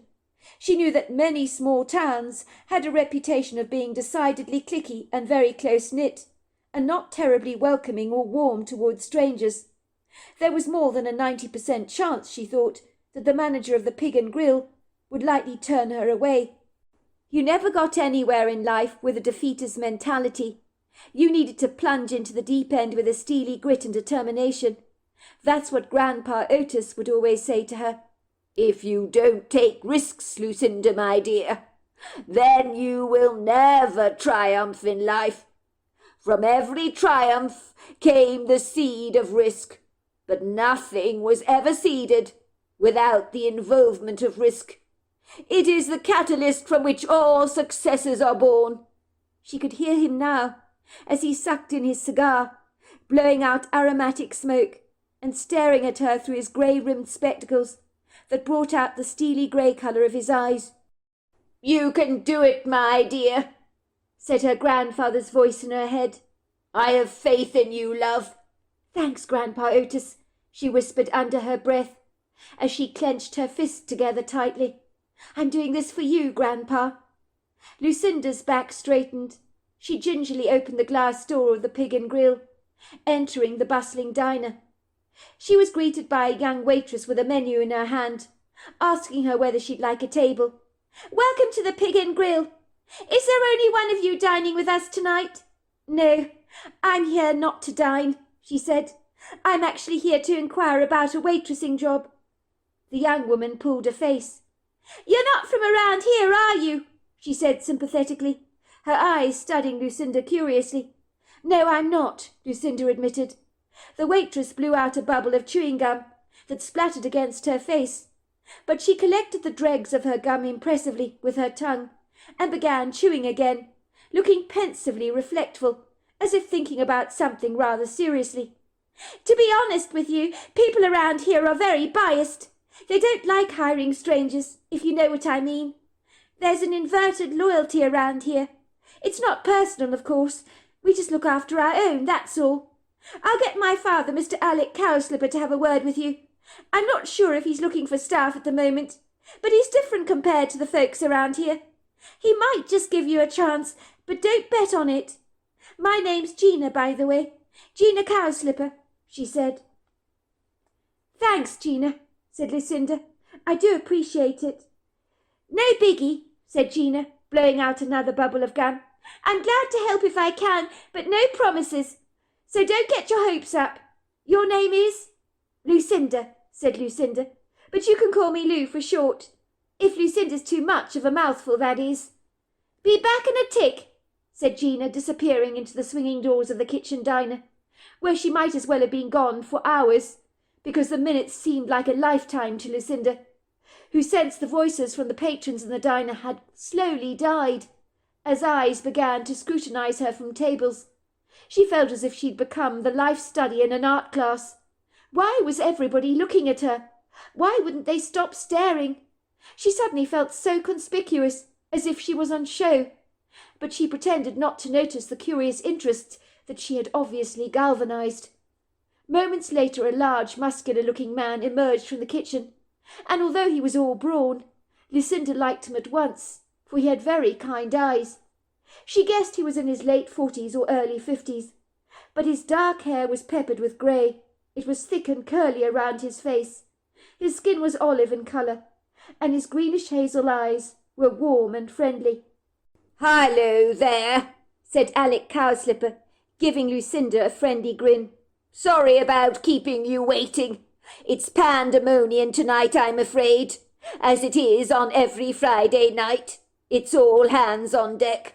Hundreds of orders for the chef tonight, who's unfortunately in a rather cantankerous mood because his wife is refusing to have another baby with him, and he wants a football field of children. So he's been cursing, and I've been trying to calm him down so that the hamburgers will actually land on people's plates and not be airborne like flying saucers." "As bad as that?" asked Lucinda, smiling. "I'm afraid so," said Mr. Cowslipper. "You don't know the half of what goes on around here. You could actually write novels about this place. You are Lucinda, I believe.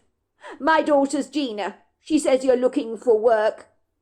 In the background the friendly orchestral notes of the diner resumed, almost as if a radio had been turned back on, after a brief silence.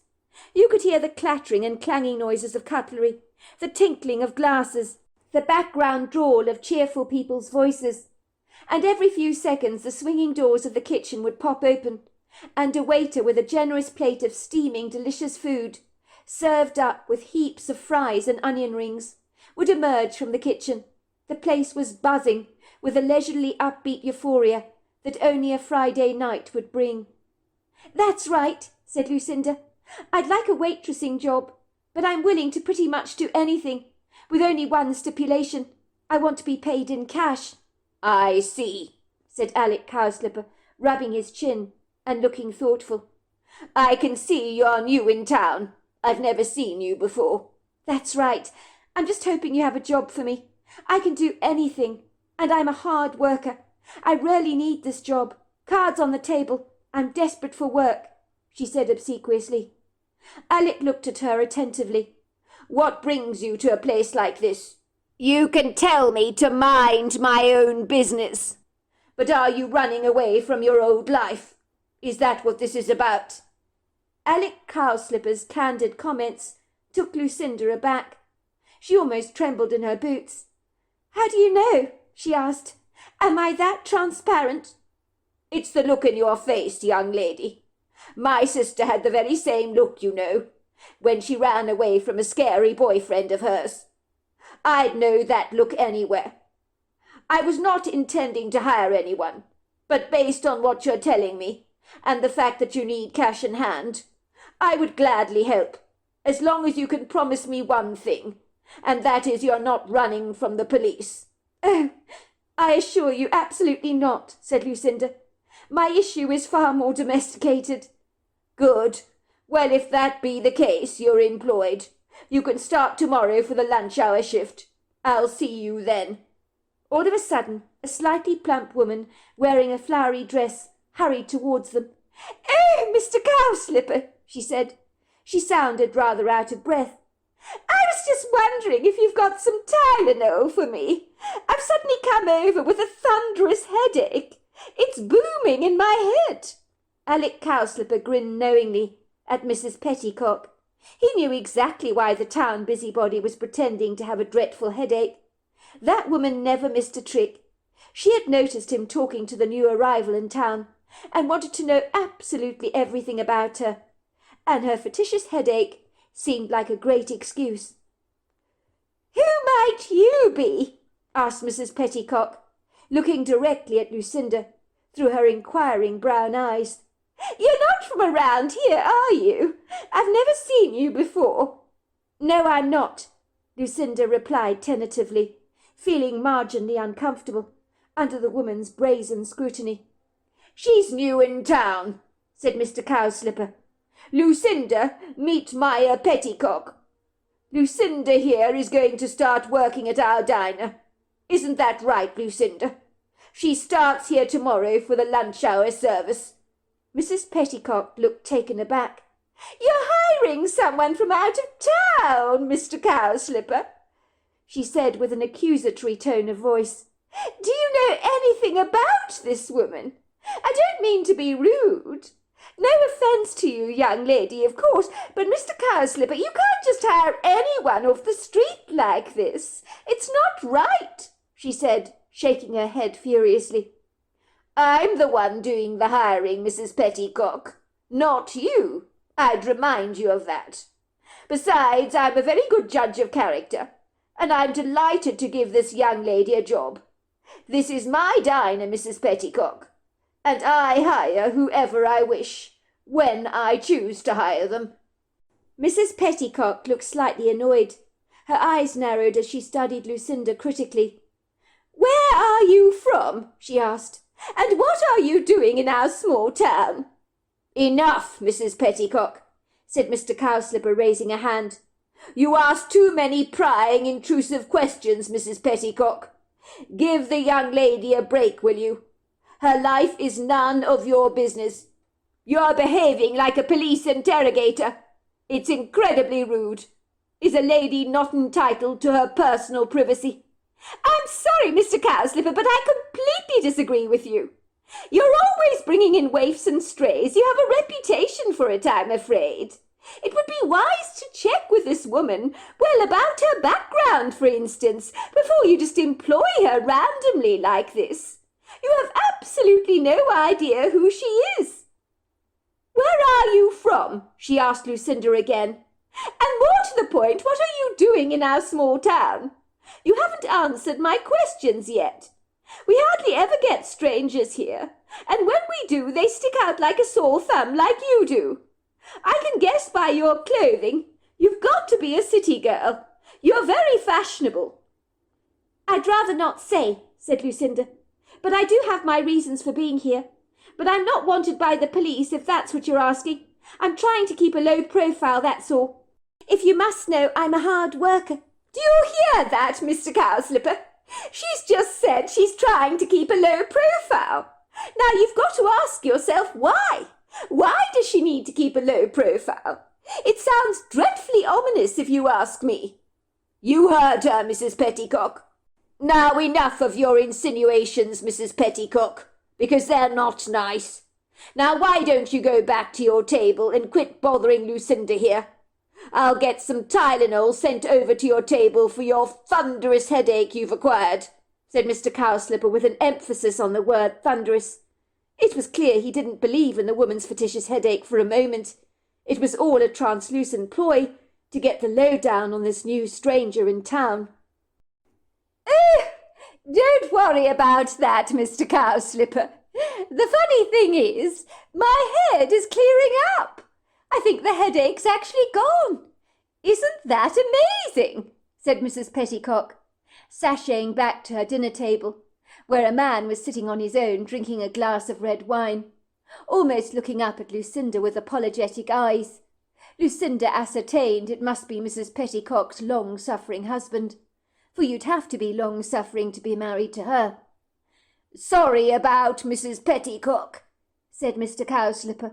I'm sure you've deduced by now. She's the town busybody. Nothing gets past her beady eyes, he said ruefully. That wretched woman has an opinion on everything. You can bet your bottom dollar. She's probably texting everybody right now to tell them about your fortuitous arrival in our town. You'll be front-page news, courtesy of Miss Petticock, I'm afraid. Lucinda glanced briefly over at Mrs. Petticock's table, and sure enough she was frenziedly tapping away on her cell phone. Lucinda privately wondered what she was texting to all her friends. Red alert! Suspicious-looking stranger in our town. Young woman by the name of Lucinda has been hired to work at the Pig and Grill Diner, refusing to tell us anything about herself. What on earth is Mr. Cowslipper thinking? Dragging in another waif and stray. Thanks for hiring me, said Lucinda to Mr. Cowslipper. I really appreciate it, especially given you don't know me at all. But hand on heart, I'm honest, hard-working and reliable. I promise you I won't let you down. I don't doubt that, Lucinda, for a moment, said Mr. Cowslipper confidently. I've got a good feeling about you. Besides, everybody deserves a break, don't they? And good for you, young lady, for having the guts to get away from whoever was trying to harm you, if that's why you came to our small town. It takes nerves of steel to move somewhere very strange like this. Don't let it upset you if people talk in the very beginning. Before long you will settle down very well here, I'm most sure. And by then the locals won't give you a second passing thought. I'll try to get the folk to stop prying into your personal affairs. I'm afraid Mrs. Petticock is the worst, sniffing around the place like a cadaver dog. Some people don't know the meaning of the word privacy.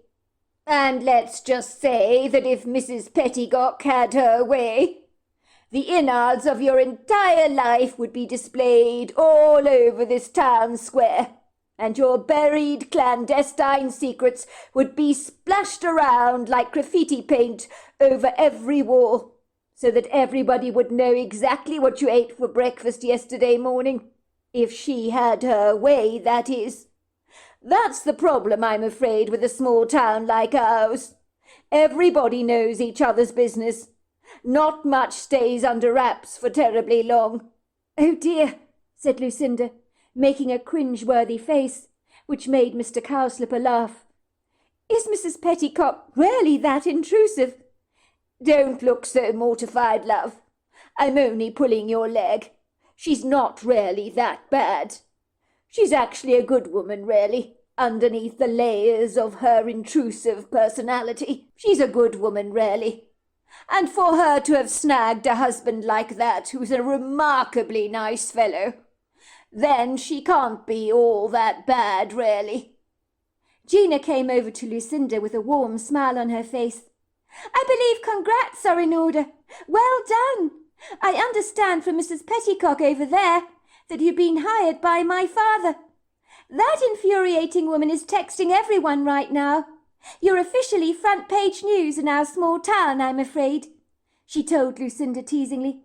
"I'm so glad Dad's given you the job. I'll see you tomorrow. It's going to be cool working with someone new. And I'm guessing you're round about my age. I'm 22 and you are?" 25, said Lucinda. "Cool, that's brilliant," said Gina. "See you tomorrow then. I can't wait to get to know you better. I've got a hunch we're going to get along terribly well." When Lucinda returned to her motel room that evening, there was a decided, rather confident spring to her step. But she was now incredibly hungry, and with no extra money at her disposal, she had to make do with the pitiful snacks she'd brought along for the Greyhound bus ride. She'd make the snacks stretch out as far as they could. She tugged out from her bag a Twix bar and a little beef jerky, and hungrily ate the small pickings to alleviate the hunger pangs in her stomach. "At least I've got a job," she told herself, "and that's a promising start." The relief she felt was immeasurable, as at least she would be earning cash in hand. Better still, for the next couple of nights, Lucinda had a roof over her head, even if it was in a less than auspicious motel room. But hopefully she'd have more substantial food in her belly after working at the diner. That night Lucinda crashed on her motel bed, falling blissfully fast asleep, so that when she woke up the following morning, she was surprised how refreshed she felt. Nothing untoward had happened in the room during the night, and she had not even left her bedside light on. So maybe the deceased man that had died in their motel room had moved on into the light, and she'd been worrying all about nothing. She could only hope so. Perhaps the refurbishing in the motel room had cast him firmly away with a physical come spiritual spring clean. It was amazing how in one day she had settled to working at the Pig and Grill so seamlessly, almost as if she'd worked there for over 100 years or so. The lunch-hour service had gone swimmingly, and Mr. Cowslipper had been absolutely amazed by her efficiency. Ostensibly he had been so good to her, and had shushed up the inquiring locals in town, who were throwing out random questions at her, like the bread to the ducks in the park. But she hadn't answered their probing questions. The less they knew about her, the better. She wanted to keep all prying eyes away. But the predatory gaze from Mrs. Petticock still burnt into her, but she was not going to allow that woman to unsettle her in any way. She knew the woman hadn't randomly arrived for lunch at the diner just by chance, but had chosen to sit in an area where Lucinda was waitressing. But Gina had covered her table for her, much to the nosy woman's abject annoyance, whose eyes had followed Lucinda around the bar, and barely focused on her own husband, or even the food she was eating. It was so obvious why she had come to the diner that afternoon. Lucinda had promptly returned to the motel room that evening, her stomach fully satisfied from eating a sizable lunch at the diner. Things were beginning to look up for her, and after an excellent meal of spare ribs and chips, followed by great big hunking slices of New York cheesecake, on the insistence of Gina, of course, who said that watching calories was a mad idea if you had cheesecake as irresistibly good as this on offer. Lucinda had easily been persuaded to eat as much cheesecake as possible, and had felt halfway human again, with a satisfied, rather full stomach. So sleep came quickly to her that night, but she woke up with a start, with an overwhelming sense that somebody else was in the room with her, and that someone was watching her. Lucinda's heart began frantically pounding in her chest. She felt like a frightened, tormented little rabbit, trapped in a coyote's jaws, desperate to escape. "Don't be stupid," she told herself, pulling the cover over her head and trying to get back to sleep, but to no avail. She was terribly scared, far too afraid to fumble around in the darkness to reach for the bedside light switch that was only an arm's length away from her. So with eyes wide open, she hid clandestinely under the cover, her breathing fast and furious, her heart beating rather too quickly. Lucinda froze as she heard the sound of a man's clattering heavy boots pacing up and down the room. Now she was more and more terrified. Someone was in her room with her. She could feel the presence. "Hello," she called out from underneath the bed covers. "Hello? Is anybody there?" There was no answer, but the boots continued to clatter around, pacing up and down the room. Finally, in a moment of brazen courage, she looked up over her bed covers to stare into the ambiguous dark shadows, to see if there was indeed an intruder in her room. But nothing was there. The idea of a ghost being in her motel room had faded from her thoughts for a moment. Did ghosts pace up and down during the night so conspicuously? Or had someone broken into her motel room? But she'd locked the door. She was sure she had. She was always sagaciously careful in strange locations to keep the door bolted at all times. Then an ominous, unsettling idea flashed across her mind. What if that creepy motel manager, the man calling himself Roach, who was bound to have a spare key, was actually sneaking around her motel room in a deliberate attempt to scare her half to death? She would not put anything past that rat of a man. Or worse still, did he have more licentious intentions towards her? In a trice, an impending feeling of dread snatched all calm away from her, as she found herself thinking of that horror movie involving the insidious motel manager Norman Bates. Sometimes the demons in life could be the ones that you physically see, and not the ones that you couldn't. She snatched the bedside light on and began scanning the room with her eyes for any sign of movement. But no one was there. The room was securely locked, but she was certain she'd heard boots going up and down the room. But now everything was terribly quiet. Was her imagination in overdrive, she wondered? Now she felt restlessly wide awake and couldn't easily get back to sleep. So she began to reluctantly read a book under a reading lamp. But the ominous feeling of being watched did not abate. And then something quite dreadful happened. Something she could never forget. She heard a whisper in her ear, and the breeze of somebody's icy cold rank breath on her neck. What the hell? Where had the whispering come from? Who was breathing down her neck like this? Was this the spirit of the man that had recently died in the motel room? Oh my God, it was! What other explanation could there possibly be? If Roach was not in this motel room, deliberately trying to scare her, then her visitor was not the physical kind. She was being haunted by the spirit of the dead man, who had died in this very motel room. She was certain of it. She froze to the spot, terror gripping her entire body, as beads of perspiration magnanimously broke out over her forehead. She couldn't stay in this motel room a moment longer.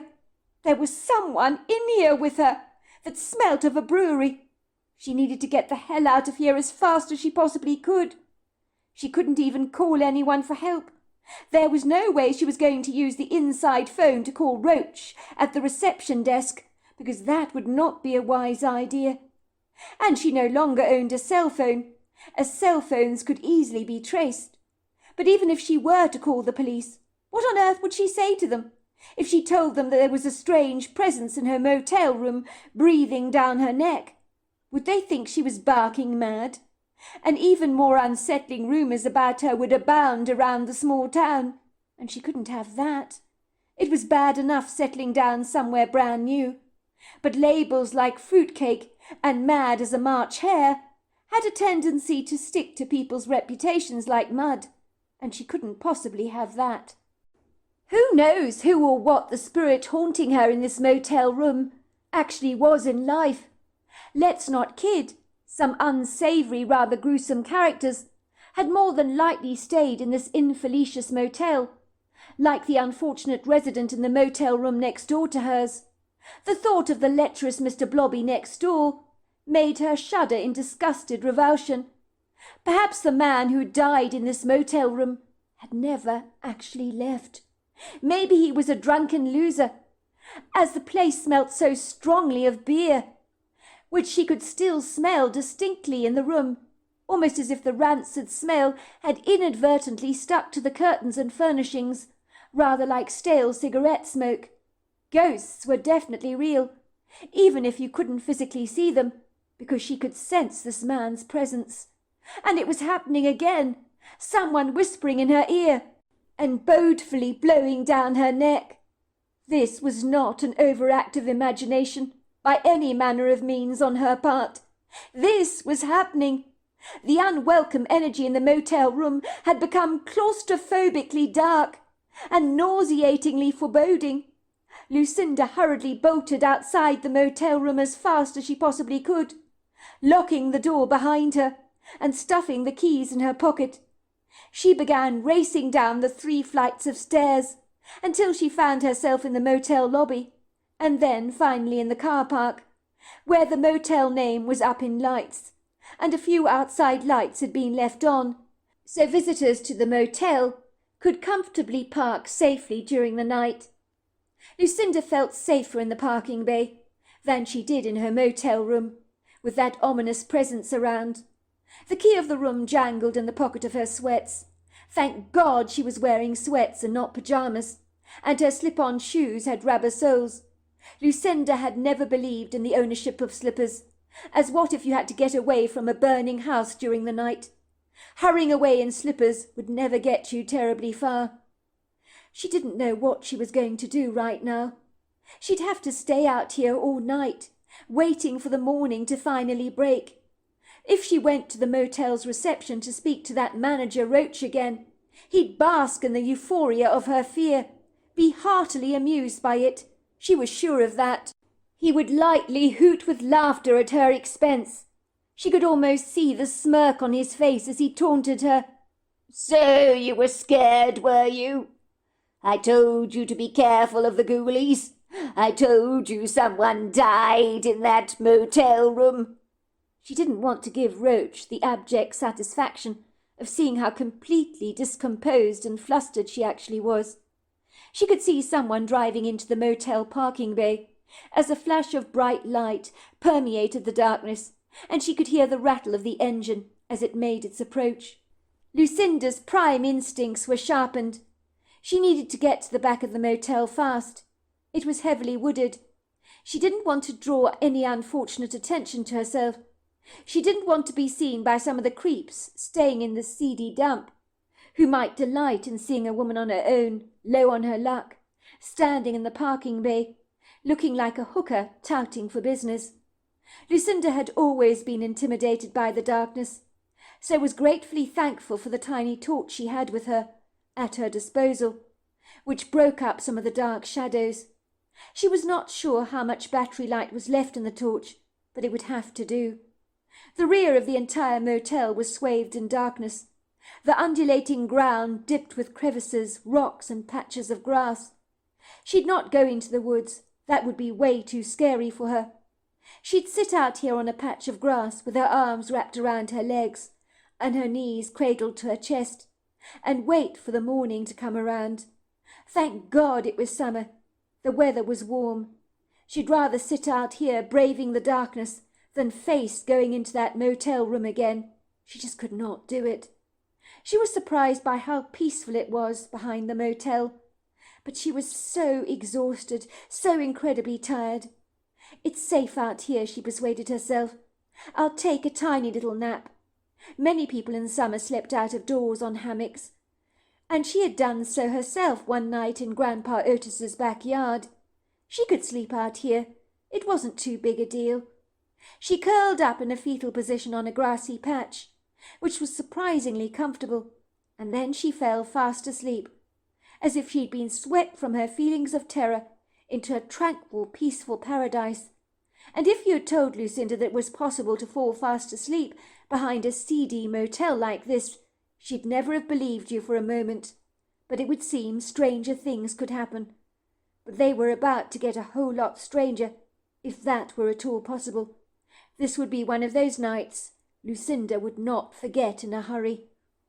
It would seem the exhaustion conjured up from the last few harrowing weeks of living totally on her nerves, once Robin Wheeler had been arrested and put in prison, had finally caught up with her. The night began to ebb away as light broke through the smouldering gunmetal grey canopy, like a sneaky child having a preview as she peeked through the clouds. Lucinda woke up to a whispering sound. She kept her eyes tightly shut as she listened to the whispers. Was she dreaming? Two people appeared to be whispering backwards and forwards in an enigmatic language. Tila kitakakwa, tola pata, ile kitaka, shokoto takalakwa, tola bila, tila kasanakato, holakasa, tola kosakolaba, ita. Her ears perked up as she listened to the strange voices that sounded distinctly feminine. What kind of language was this, she wondered? The voices seemed earnestly concerned, and then something appeared to be poking her, like you might poke a sleeping dog to check that it was actually still alive. For a moment Lucinda thought she was back in her apartment in Chicago that she shared with her best friend Sammy. She cautiously opened her eyes and found herself looking up at two Bigfoots covered in long flowing dark hair, the colour of midnight, who were staring down at her with troubled treacle-coloured eyes that gave off a yellow eyeshine. Lucinda was now certain she was dreaming. She had to be. What she was seeing could not be real. It just couldn't be. This was some seriously far-fetched fallacious dream that was oddly entertaining, if not a tad idiosyncratic. She opened her eyes widely, but the two Bigfoot were still inspecting her. This time Lucinda was flung out of her reality with a rude awakening. She sat up sharply, staring at the two Bigfoots bemused. The two female Bigfoot towered at about 8 foot tall. They had cone-shaped heads that seamlessly folded into wide, ponderous shoulders, and stout, short necks that were practically invisible to the naked eye. Every muscle in Lucinda's body tightened. She wanted to scream, wanted to run away as fast as she could, but she remained curled up to the ground like a dog, waiting to see what the Bigfoots would do. The female Bigfoot spoke to her. "Are you all right?" she asked. "We're worried about you. Why are you sleeping out here? Why are you so afraid? We felt your fear all the way back there," she said, pointing to the woods. What a strange thing to say, Lucinda thought. How could someone else feel your fear? They had spoken to her in a curious language which she appeared to understand. "Kilanikwa, no bolina tila, dola balika, no tola sana qualisi." I'll be fine. I really will," Lucinda stammered, rising to her feet rather awkwardly. I'm just waiting for the morning, that's all." The Bigfoots shot looks at each other and nodded at her, looking uncertain as to whether they believed her or not. They seemed reluctant to go. "Dilani kwa, kulani sala kwa, no la si. We'll keep a watch out for you. We'll be over there in the woods. Get some sleep, will you? We'll make sure you're safe." And with that they glided away. Lucinda promptly curled up on the ground and returned to sleep.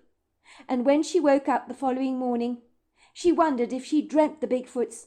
But even in her disorientated, rather confused state of mind, she knew her encounter with the two caring Bigfoot had been decidedly real, and was remarkably surprised that they seemed to care about her welfare, and had even sensed her fear.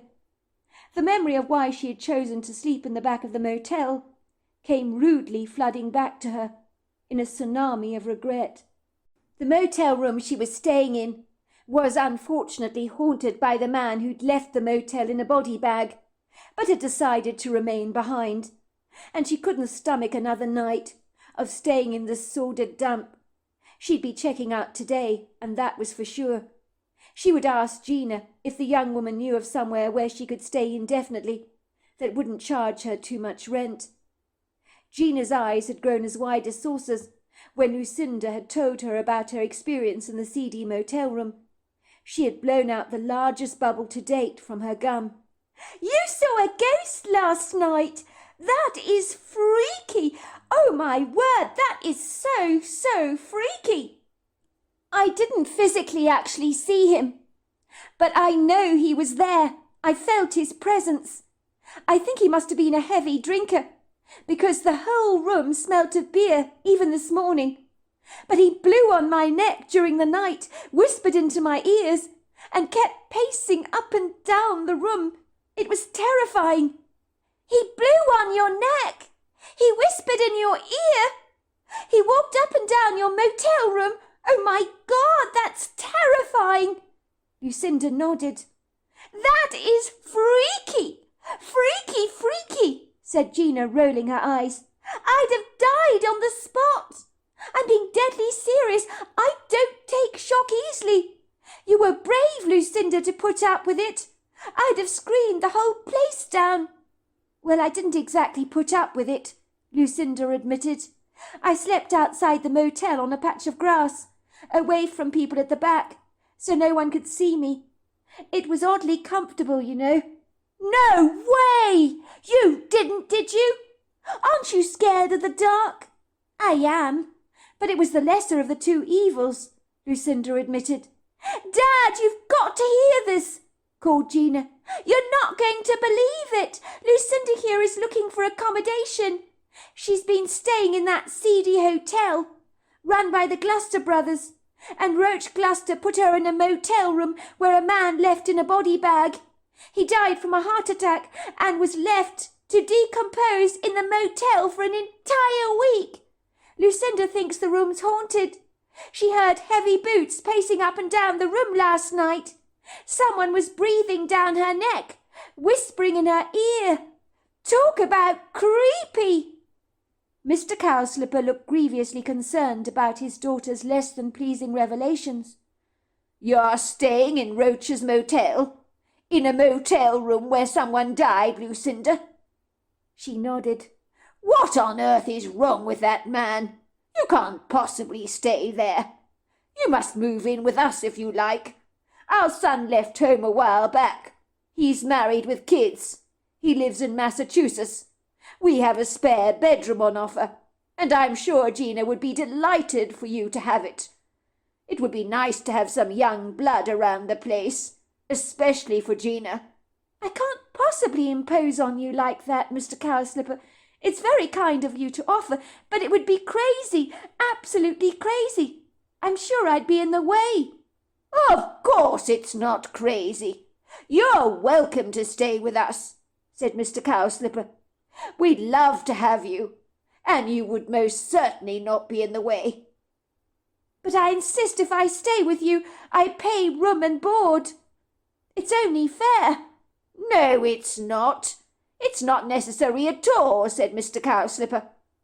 I know that Gina would be glad of your company. With you around, she'd be a lot less bored, so you'll be doing us a favour, keeping our daughter out of trouble, so to speak. Gina looked thrilled. Her eyes sparkled in excitement. Please, Lucinda, please say yes. I've never had a sister before. I've always wanted one. If you move in with us, it'll be like I have my own sister, an older sister, and I always wanted an older sister. My best friends both left Montana. They went to college. It's been so lonely here for me. I'm involved in the family business at the diner. College isn't for me. So with you around, things are infinitely more brighter. Please say yes. Please say you'll stay with us. Lucinda blushed. Well, how could I possibly say no in the circumstances? If you're sure it's all right, I definitely would really love to move in with you. It's settled then, said Mr. Cowslipper. The Cowslipper farmhouse was a touch of rural America at its absolute finest. It was about a 20-minute walk from the ghastly run-down motel run by the Gloucester brothers, but an entire world away from the seediness of such a grubby, inauspicious place. The wooden farmhouse with its creamy buttercup-coloured walls, blue shutters and grey slate roof was so welcoming and as pretty as a picture, and was happily nestled on a plot of exquisite verdant countryside, with a ravine, a creek, and wooded areas bursting with an eclectic mix of interesting trees that were gayfully clustered together like hundreds of people at a football stadium. It was so good to feel as if she'd been adopted by the Cowslipper family, who welcomed Lucinda into their home as if she was part of the family. Lucinda was taken aback by the warmth and kindness of the Cowslippers. She was used to the aloof, insouciant coldness of Chicago, where people minded their own business. But here she felt as if she belonged, and was made to feel as if she was like Gina's sister. Lucinda found herself drawn to Maggie Cowslipper, who was Gina's mother, and over the breakfast table one morning, while seated next to Gina, she found herself telling them both her sorry story, and the real reason she had run away from Chicago. The two pairs of steady eyes were pinned on her, and both Gina and Maggie had stopped eating as they swallowed the lumpy horror her words conveyed to them. "So you had quite the year, losing your grandfather Otis, and then moving into your best friend's apartment. That was quite a transition for you. And then you meet this unsavoury, deplorable character, Robin Wheeler. Where did you meet him?" asked Maggie, wiping the crumbs of toast away from her lips with the back of her napkin and taking a sip of her freshly squeezed orange juice. "Well, that's quite some story, actually. I met him shortly after I moved into Sammy's apartment in Chicago. We went out on the town one night, and Robin Wheeler was sitting at the bar with a couple of friends. He was enjoying a beer. He turned around to look at me directly. Our eyes met, and I'm afraid I've always been rather attracted to the bad boys. I honestly don't know why. My grandfather Otis was always confounded by that, and complained about it tirelessly." "What did he look like?" asked Gina. "Was he handsome?" "Yes, he was handsome. Wild blonde hair, golden skin, sea blue eyes. He had these beautiful tats on his arms, which I found rather attractive, and he wore an earring in one of his ears. Well, I thought he was handsome anyway. He boldly came over to the table and said, 'Hello, ladies. How would you like me to buy some drinks?' My friend Sammy immediately waved him away, as if he was a fly, and said, 'It's kind of you to offer, but we're doing just fine, thank you, on our own.' 'Don't be silly. I'll order some drinks. What are you drinking?' he asked me directly. 'A rum and coke,' I said. 'And Sammy, she's drinking a floating island cocktail.' 'Very well. Coming up,' he said, retreating back to the bar to refurbish our drinks. Sammy wasn't terribly pleased with me. She chastised me for encouraging Robin, as she knew of him, and he didn't have the best reputation. He had a reputation of being a ladies' man, actually, messing around with women, spitting them out like chewed tobacco.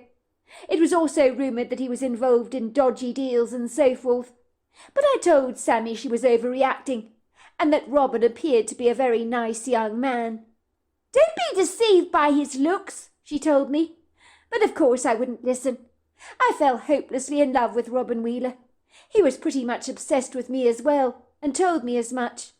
I knew that most girls didn't last more than a week with him, but we had gone steady for months, and I knew he was involved in some dubious schemes, where he lightly overcharged people and ripped them off. But I turned a blind eye to that.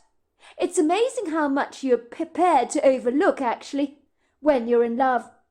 But one day when I was cosing up to Robin in his bed, he told me how much he loved me, how he wanted us to get married, but he also told me a clandestine secret, and said he'd done some bad things in his life that he wanted to share with me because I was so special to him, and there should be no secrets between us. I think he believed I was so in love with him that he could tell me absolutely anything. But what he told me was so dreadful, I couldn't sit back and do nothing about it. And in that moment, any affection I'd had towards him dissipated. I realised in that moment that I was dating an emotionless psychopath. And let me tell you, that was a bitter pill to have to swallow. "Oh, you poor thing, Lucinda. Oh, my heart breaks for you," said Mrs. Cowslipper. "How absolutely dreadful." "What did he tell you?" asked Gina, biting into a piece of toast that had long since grown cold. "He told me that several years back that this woman had briefly met him. Well, she was a young girl, actually. I think she was about 22 years old. About your age, Gina. She offered him a job. She wanted her parents dead because they were both wealthy, and if they were gone from her life, she'd get a hefty life insurance policy. The woman told Robin that if he killed her parents for her, then she'd give him 20% of the life insurance policy. The woman knew her parents were spending time in a private retreat they owned, well off the beaten track. So Robin drove all the way out there in a stolen vehicle, and then he broke into the retreat, wearing a balaclava, and bludgeoned them both to death, staging the whole thing to look like a robbery, stealing some of their valuables, removing all traces of DNA from the place with a plethora of bleach. The daughter was questioned about her parents' death. She was genuinely remorseful about their passing, so the police obviously believed she had nothing to do with it, and Robin was never even questioned in regards to the crime, so he had gotten away with murder. When I learnt this, I went to the police and promptly told them everything I knew. They wired me up, so that Robin confessed to me what had happened. He was formally arrested and charged, as well as the young woman. They both went to prison on my account. Wasp, his brother, heard about what I'd done and how I had betrayed Robin, and he wasn't remotely amused. His girlfriend, whom I met on many occasions, phoned me up to warn me. She told me to get the hell out of Chicago, as Wasp intended to kill me, and he'd stop at nothing to find me, so I mustn't leave a paper trail under any circumstances, which is why I even threw my cell phone away and chose to come to this Montana town. Why on earth didn't you go to the police? Get some protection from them? Asked Maggie. Wouldn't that have been the wisest decision to make? Because I've heard of the police and police protection schemes, and some of those people end up killed. I figured that I needed to be responsible for hiding myself, not relying on somebody else to do it for me. I know that Wasp will do everything to find me. That's why I came to this Montana town. I figured he'd never look for me in a place like this. Most people like to hide in heavily populated areas, thinking that they'll not be seen. I chose to do something completely different. I think it's incredibly brave to have done what you've done, dear, said Maggie. And you're right, we're off the beaten track, that's for sure.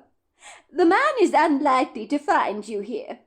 But it took great courage on your part coming here, to stay in a haunted motel room of all things, and sleeping outside the motel at night was a very brave thing for you to do. I didn't tell you the whole story, said Lucinda, who proceeded to tell Gina and Maggie about the two Bigfoot, whom she'd seen standing over her in the middle of the night, when she'd awoken from her sleep at the back of the motel. Goodness gracious me! Then maybe Ned's story wasn't a bunch of baloney after all, said Maggie, looking confounded, as she glanced at her daughter. Ned was helped by a female Bigfoot, you know. We thought he was hallucinating at the time. We didn't think his story was true. But now I'm beginning to have second thoughts about that. Who's Ned? Asked Lucinda. Ned is a regular at our diner. You'll get to know him soon enough. He's slender but well-built, with piercing blue eyes. A very nice man he is, too, in his early 40s. Good-looking. There was a point when the man was unmarried, and that every young girl in town had their hungry eyes on Ned Cullingham. But Ned is a one-woman man. Faithful to a fault he is, loyal and devoted. He married his childhood sweetheart, Alice, and never gave another woman a lingering second glance. Alice and Ned are a fixture and fitting in our diner every Friday night. As sure as eggs is eggs, there they will be. Ned is always telling us that he likes the same food and exactly the same woman, which in his case is his beloved wife, Alice. He says if something is good, why on earth would you want to change it? Ned would order a cheeseburger, fries, onion rings, and a side of macaroni cheese every single time, alongside a strawberry milkshake. One night he arrived at the diner looking surprisingly disheveled. I knew something was dreadfully wrong with him. Ned would never say boo to a goose, you know. He was a shy, unassuming man. Well, he is like that. But he arrived at the diner in a dreadful state that night because he believed his wife Alice was cheating on him, would you believe it? She'd been out of town doing a presentation somewhere, which happened once every 6 months or so for the company she worked for. Ned had received an unknown text from someone telling him that his wife was having a steamy affair. He was in a dreadful state, never seen him like that before. He began to drink copious amounts of alcohol, and Ned was not a heavy drinker. My husband asked him who the text was from. He didn't know at all. How do you know it's not a hoax? My husband asked him. Ned was such a good man, he couldn't believe anyone would possibly send a spiteful text just because they were being mean. So it had to be true. He didn't doubt it for a second. That night he drank so much, and the next minute he was gone. But he had left his truck in the parking lot at the diner. We assumed someone had just given him a lift home, and were relieved about that. As Ned was so bladdered, he was in no state to walk home or to drive. He had never been a drinker, so his body was not used to consuming an excess of alcohol. He staggered around the place like a drunken sailor, making a complete fool of himself. But he was a lovable drunk, and we all found it highly entertaining to see him like that, because he was normally such a private, contained person. So for Ned to lose his inhibitions like this was quite a turn-up for the books, really. He was saying things like, "How could my Alice do this to me? I love her. Why would she do this to me? How could she cheat on me? I can't believe she's done this." We thought nothing of the fact that his truck remained in the parking lot. The next time we saw Ned, and he was, believe me, a happy man the next time we saw him, it turned out his wife had not cheated on him at all, which we suspected. But her sister, who'd always fancied Ned, had deliberately sent him a text to muddy the romantic waters between the two of them. She was furiously jealous of Ned's devotion to her sister, and had dreams of the two of them being together. It was Alice who insisted that Ned told my husband his story, but none of us knew what to make of it, of course. It seemed so far-fetched, so unlikely. But after your absurd account, in meeting the Bigfoot at the back of the motel, it suddenly seems incredibly believable. Ned's account. Everything about me is predictable. I'm boringly set in my ways, but that's the way I am, and I make no apologies for it. I eat the same routine food day after day, order the same food from the menu, and I love the same woman I loved when I first laid eyes on her for the very first time, at 14 years old. In my eyes, Alice was the most beautiful woman I had ever beheld. She had such a cute, endearing way about her when she talked and laughed, and I was completely smitten. I knew she was the one for me. I was not remotely interested in anybody else. It was her sister Ina, who was a year younger than Alice, who was always trying to sabotage our relationship for some reason. Ina would deliberately wear seductive, tight-fitting clothing that made her look vulgar and cheap. She did not have Alice's class or style. I always think that if a woman lets it all hang out rather inappropriately, then she's desperate for attention, due to issues of low self-esteem. As why would she be seeking to be the centre of attention otherwise? Ina was exactly like that. She brazenly told me I'd be so much happier with her than with her sister. She would tell me that Alice was so dreadfully boring, and that she would be the one to show me a much better time than her sister ever could. On several occasions Ina would try to seduce me unabashedly, tearing her clothes off in front of me when her sister was not around, and telling me coquettishly, in a flirtatious manner, that she knew I wanted her. Nothing could be further from the truth. I mean, what kind of a sister does that to her own sibling? It disgusted and revolted me that she would dare betray her sister's trust like this. I suspected she was insanely jealous of Alice, and this was some kind of sibling competitiveness, of wanting something that her sister had that she didn't. I would tell her, "I'm sorry. I'm not interested in you, Ina. Now please put your clothes back on before you embarrass yourself. I won't tell Alice about this blunder of yours." And I did not. I knew Alice would be utterly mortified if she knew her sister was just throwing herself at me indiscriminately, with no shame whatsoever. Ina was furious that I was not interested in her, as she seemed to think that all men would buckle at the very sight of a naked woman, as if we were pathetically weak and had no sense of self-control whatsoever. In the end, I was certain Ina had got the message, and finally she stopped pulling some of those warped kind of stunts on me. I hoped and suspected that she'd finally grown up. I mean, we were in our 40s, for goodness sake. No longer teenagers with wild, raging hormones flying all over the place. But I conveniently forgot about the saying that hell hath no fury, like a woman scorned. I failed to appreciate that just because I had rejected Ina's wanton advances, it didn't mean that she'd stopped wanting me. Indeed, perhaps my abject dismissal of her had made her desire for me unquenchable.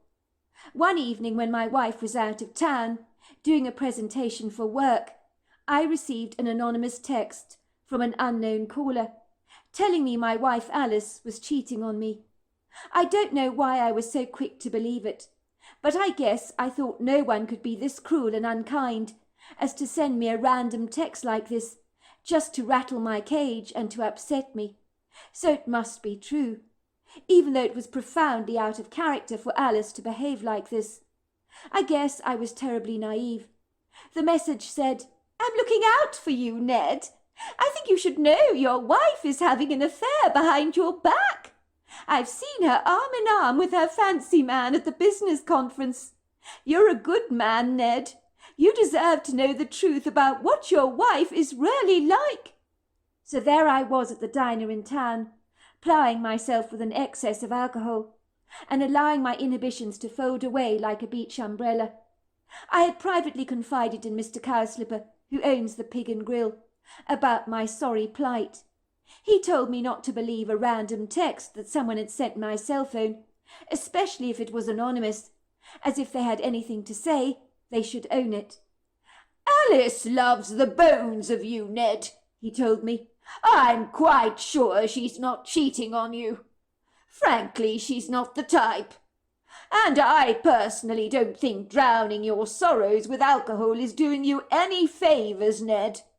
Why don't you ask Alice yourself when she gets home from her business conference what is going on?" "I'm frightened to ask her," I told Mr. Cowslipper, "because if Alice is cheating on me, then our relationship is over for good, and I can't imagine my life without her. Maybe if I turn a blind eye to it, it'll go away." "Oh, don't be like that, Ned," said Mr. Cowslipper. "You need to find out what's going on with your wife.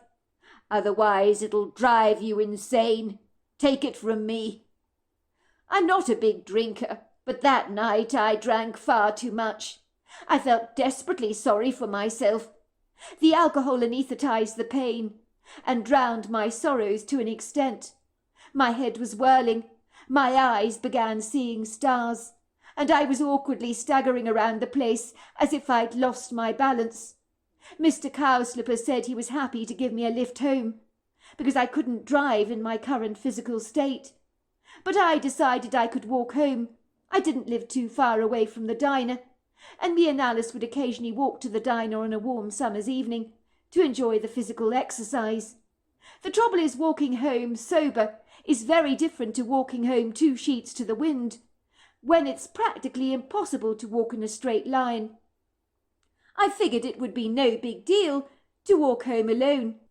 I decided to take a significant shortcut through the woods, which would cut my journey home by half.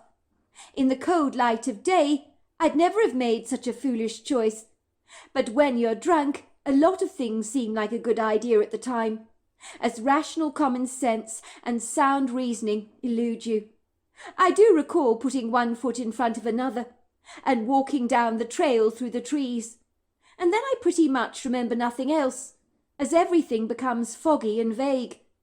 I do recall waking up to find something appeared to be carrying me on their oversized back, and they walked with an incredibly smooth gait.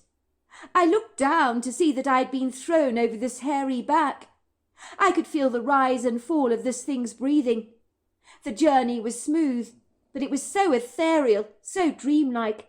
I thought it had to be a dream, and it was such a pleasant experience. It was the kind of dream from which you did not want to awaken, for I felt swaddled in a protective-like cocoon, like a babe in its mother's arms. The next thing I know is I'm being lowered onto the chair on our wraparound porch. I open my eyes and observe this huge Bigfoot staring down at me, asking me if I'm going to be all right. She looked concerned about my welfare, and my well-being. It was impossible to be afraid of her, even though she was the most intimidating creature I have ever beheld. The Bigfoot was female. I didn't observe her breasts or anything to establish this fact, but I knew instinctively she was female. She had that matriarchal energy about her that was tangible. I was astounded, realizing I must have passed out in the woods from my drunken intoxication, and this female Bigfoot had brought me safely back home, when she could so easily have just abandoned me in the woods. How did she even know where I lived? I might have been drunk, but I was sobering up a little, and knew what I was seeing. At a guess, she was about 9 foot tall, possibly 700 to 800 pounds, and covered in long flowing dark hair with auburn highlights. She smelt woody like the grove, and when she carried me on her Herculean-sized back, I recall thinking how peculiarly strange it was that I could smell in this dream of mine. The thing I was most staggered about was how human-looking her face was, and her spirited treacle-coloured eyes were benevolently kind. It was as if she heard my very thoughts, for she answered me in my head, in some kind of telepathic exchange. She never spoke to me verbally. "Of course I know where you live. I've seen you around these parts often enough, even though you've likely never observed me before. But I know things, lots of things, and I knew you were not going to make it home in your sorry state. You were tripping over everything in the grove, stumbling into all kinds of things. It wasn't safe. Your energy was ambiguously foggy, very disorientated and vague. So I brought you back to safety. You should never walk in the woods like that in such an intoxicated state. There's a family of mountain lions who would have easily jumped you. The female is always looking out for an easy meal." "Are you for real?" I asked her in my head. "Or is this an absurd dream of mine?" "Of course I'm real, but you might think I was a dream in the morning." "How will I know that you're not a dream?" I asked her gingerly. She considered my thoughts for a moment. "I like people to think I'm not real. But I'll tell you what I'll do for you. I'll leave a footprint outside the porch on a muddy patch, as a signature, to validate your experience with me. Your kind love to fuss over our big footprints that we leave behind, and ruminate whether my people exist or not. We enjoy teasing you in this regard. But if you find a footprint belonging to one of my people, it's not a random chance event. We left it there on purpose for you to find." After she said that, she glided away. I woke up the following morning, feeling befuddled and convoluted.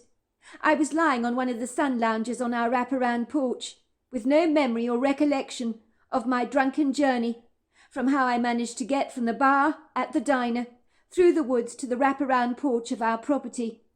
I remember vividly recalling a dream, and I told myself that that was some weird dream, because it was so lucidly vivid.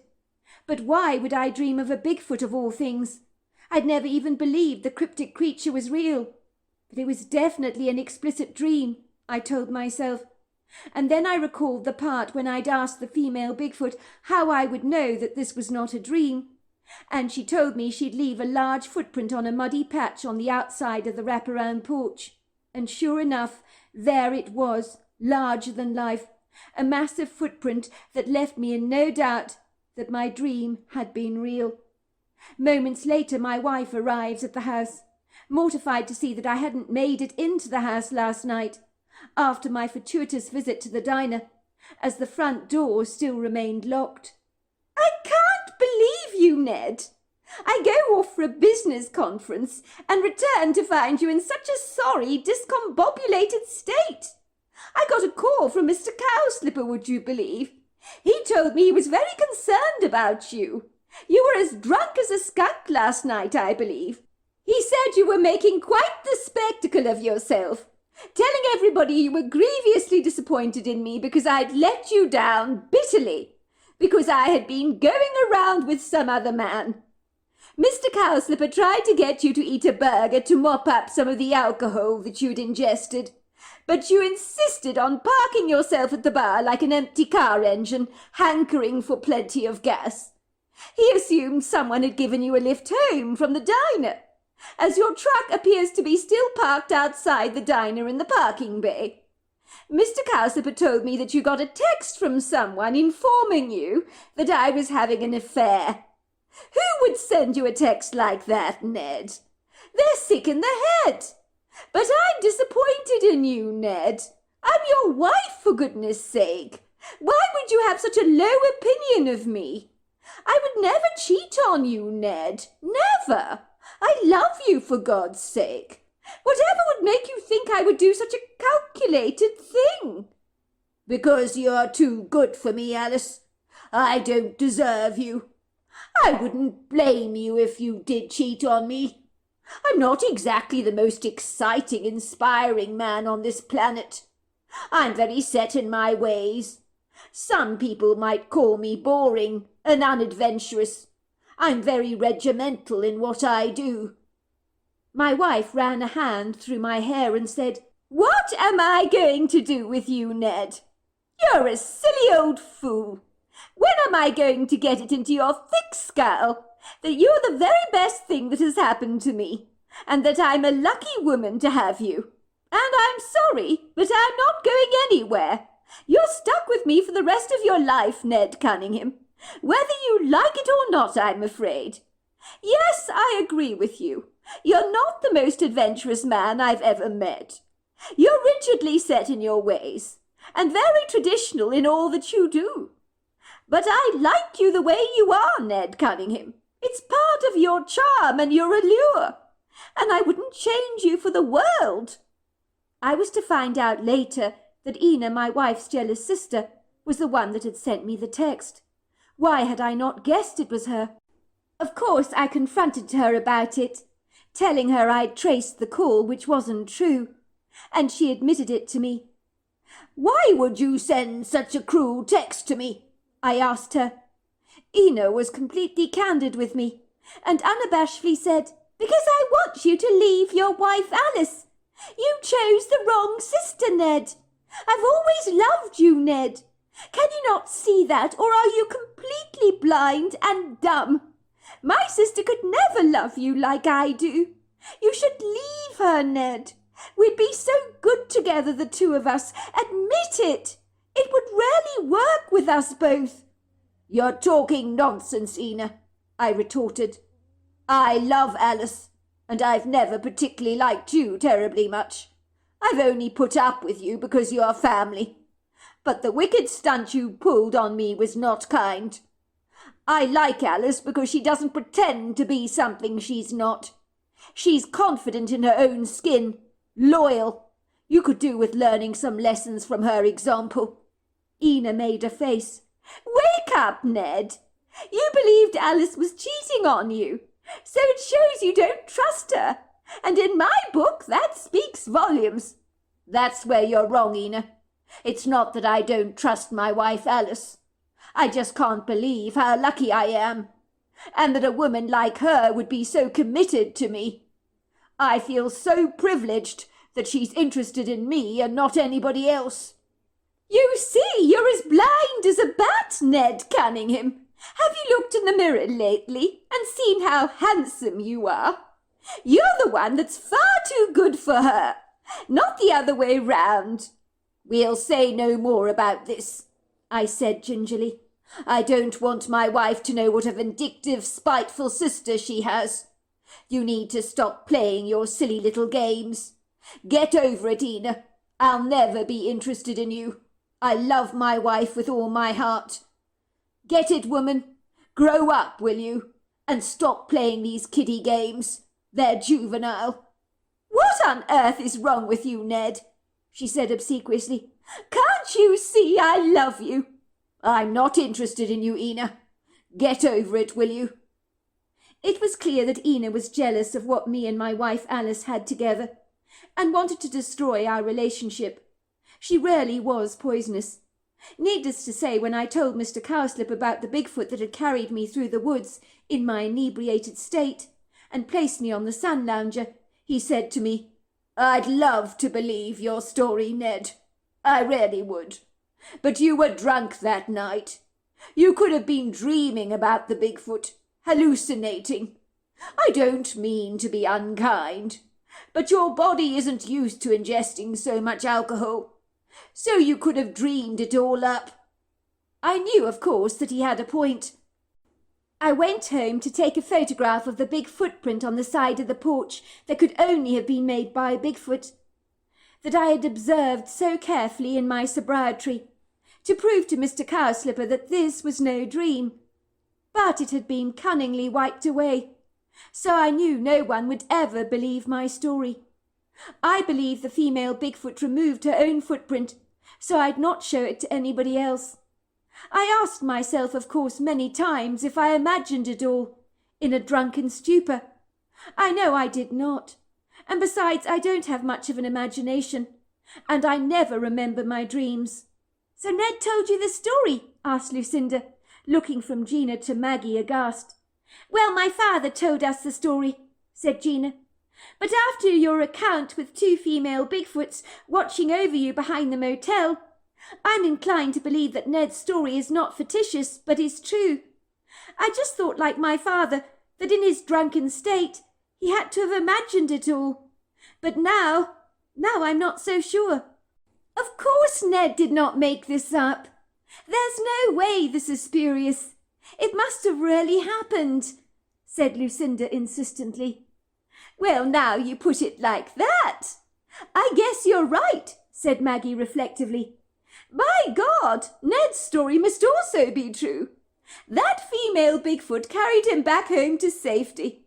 Isn't that incredible? Mrs. Petticock's account, 1 year later. People around these parts think I'm a snoop, and maybe I am, but I like to know what's going on in our small town. And what's wrong with that, I ask you? I believe it's good to be vigilant and to have your wits about you at all times. So I've always had the eyes of a voucher. Nothing ever gets past me. When Mr. Cowslipper hired that young lady Lucinda to work at the Pig and Grill diner, I thought he'd lost leave of his senses. I mean, he knew nothing about her at all. I knew at once she had something to hide. What was a 25-year-old girl like her doing in our rural Montana town, when she'd clearly come from a big city? I had a sense it was either Chicago or New York, but I could not be entirely sure. She was like a fish out of water here, and I knew she didn't belong. Everybody began speculating about her, as you do, wondering why she'd moved into a remote place like our town. Youngsters usually can't wait to leave our town, chase after their big dreams in a large city like Boston, Chicago, San Francisco, Atlanta, or New York. So why come here to our small town? Something was clearly amiss. I could smell that from a mile off. But Mr. Cowslipper, bless his cotton socks, would give house room to a shark if given the chance, because that's exactly what he's like. I wondered if Lucinda was wanted by the police, or was running away from an abusive husband or boyfriend. But I knew she was running away from something, and I needed to find out why she was on the run, and who she was. Unfortunately, I was making absolutely no progress in my inquiries, as Lucinda was not terribly forthcoming about anything concerning herself, and Mr. Cowslipper did an excellent job in telling us all to mind our own business and stop pestering Lucinda by asking her awkward questions. I think she'd say something like, "I'd rather not talk about my past, if you don't mind." Mr. Cowslipper was a glutton for punishment. Always got a soft spot for anyone who's had a hard life, it would seem. He wanted to help Lucinda. Not only did he give her a job, but in no time at all he'd promoted her to manager. I mean, who does that? All right, I will admit she was a great manager. I'll give her that. Efficient and hard-working. That girl did not know the meaning of the word lazy. She was a positive role model for Gina Cowslipper, who does tend to enjoy being a little lackadaisical, if the truth be told. I think people from large cities tend to know how to work hard, and Lucinda was no exception to that golden rule. If that wasn't bad enough, Mr. Cowslipper invited Lucinda to live in his own family home. I mean, who in their right mind does that? Asks a perfect stranger just to move in with them. He knew nothing about Lucinda. He was so protective towards her, treating her like a daughter. In no time at all, everybody liked Lucinda very much, and she quickly settled down in our small town like a duck to water, and all questions completely stopped. It was almost as if she had always lived here. People quickly forgot she was an outsider. But not me. Never me. I was watching her like a hawk all the time. I knew sooner or later I'd learn a lot more about our Lucinda. If I know anything about secrets from past learned experience, they have a nasty habit of seeping out like the honey in a comb. It would seem I was the only salient person actually asking questions long after all the speculation about Lucinda had died down. I had in mind to keep a beady eye on Lucinda, and that's exactly what I did. One day a couple arrived in our small town to perform in an eating contest at the Pig and Grill. They were offering anyone eager to take on the all-you-can-eat challenge that had recently been advertised, a prize, a T-shirt, and, of course, a place on their wall of fame. Mr. Cowslipper believed a competitive eating challenge like this, with a time limit of 45 minutes, would be a good way to promote the diner, encouraging outsiders to pay our unassuming Montana town a visit. I do remember a petite woman arrived in our town and completely amazed all the locals when in 40 minutes she'd gobbled up a huge mound of food, large enough to feed a family of 6, in that small window of time, which included ribs, steaks, burgers, chips, coleslaw, and macaroni cheese. It was 11 pounds of food, and no one to date had defeated that monumental challenge. Everyone was clapping and cheering as the young woman managed to get down all the food, which she washed down with a strawberry milkshake to help produce the flavour fatigue. She was the first woman to succeed in the challenge, so she was subsequently put on the Wall of Fame at the Pig and Grill diner. At one point in the eating challenge, Mr. Cowslipper asked Lucinda to get some tomato ketchup for the young contestant. As in between burps, which was causing everyone to laugh hysterically, she was struggling to eat her fries, smothering them with Heinz tomato ketchup to help get them down, as they had become unpalatable, as they were now stone cold. So I think the girl regretted not tackling the fries first in her challenge. I could see that Lucinda's image had been caught on the footage when she handed the young lady the tomato ketchup, with a warm, congenial smile on her face, saying, "You can do it! I know you can!" I remember thinking to myself privately that Lucinda had been caught on camera, so she'd be seen on YouTube all over the country, and it just takes one person to notice her image. If Lucinda is wanted by anyone, they would see her in this video clip and soon catch up with her in our small town. Even Lucinda appeared blindly oblivious to what she had done to blow her cover. I am surprised she was not more vigilant. Perhaps she thought she was on camera for a fleeting second and that no one would recognize her. I knew she obviously dyed her brown hair blonde, as her brown roots were beginning to show. I wondered if her blonde hair was a disguise. I suspected it probably was, and not a good one at that. I hoped for her sake she wasn't wanted by an abusive husband, which I suspected might indeed be the case, which could potentially mean that Lucinda was in danger, and my concern for her grew exponentially. I decided I needed to keep a keen watch out for the woman. Everyone in town appeared to be desperately fast asleep, but I was wide awake, so nothing would get past me. It would seem my hunch soon paid off, as a week later to the day I spotted a mysterious man wearing a hoodie, furtively following Lucinda around town. Regretfully, it was late autumn, so the days were getting colder. No one paid much attention to the young man in the hoodie. Ostensibly in summer, someone going around in a hoodie would draw people's attention to them, as no one hides their faces in hot weather, do they? Let's just say with the grim spell of cold weather we'd been having, It was perfectly normal to swaddle your head in a warm fleece, without anybody suspecting a thing. Some might have thought this young man was one of the locals, and given him no further thought, but I knew differently. I regret to say that Lucinda did not appear to notice that she was being clandestinely followed around, but I most certainly did. For someone who was hiding out in a small town, trying to make herself inconspicuous, she certainly wasn't very perceptive or sharp. I sensed at once that this man, whoever he was up to no good, for that was clear to see. So I surreptitiously began following him around everywhere he went. I learnt he'd booked into Roach's seedy motel of all places, and was staying in room number 142. Someone died in one of the motel rooms a while back, a year ago I believe it was, and Roach was getting no end of complaints about that particular room, that people complained was haunted. But Roach enjoyed placing people in that room. So fortunately for this man, he wasn't staying in the haunted room, which was a bit of a pity, because we might have got him out of town sooner. Even a team of paranormal investigators stayed in that room, I believe, and didn't even last the night, as something freaked them the hell out. But whatever it was, I was never privy to find out.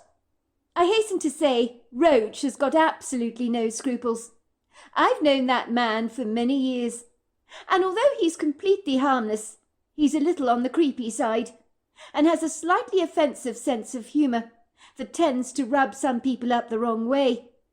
Many people who've stayed at the motel describe it as a Norman Bates-like experience, and they would not be wrong about that. Roach and his brother both embody the word creepy to perfection. I knew Roach could easily be blackmailed. He didn't have much in the way of moral ethics on his side. So I knew that if I paid him generously enough to do some snooping on my behalf, he wouldn't bat an eyelid. Roach used the spare key he had for room 142, where the man in the hoodie was invariably staying. He was out there in the parking bay, enjoying a cigarette, talking on his cell phone intensely to someone, and was conveniently distracted, while Roach surreptitiously crept into his room to do some investigation. He discovered the man's ID in his wallet, which appeared to be on the bedstand. It would seem his name was Warren Wheeler, known to his friends as Wasp. He was from Chicago. I had a name to go on, so I now knew who I was following around.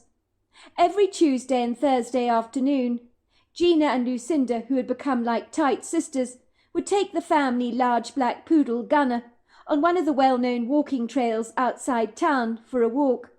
I knew they were going there later on in the afternoon, and I had my suspicions that the man in the hoodie would be hot on their trail.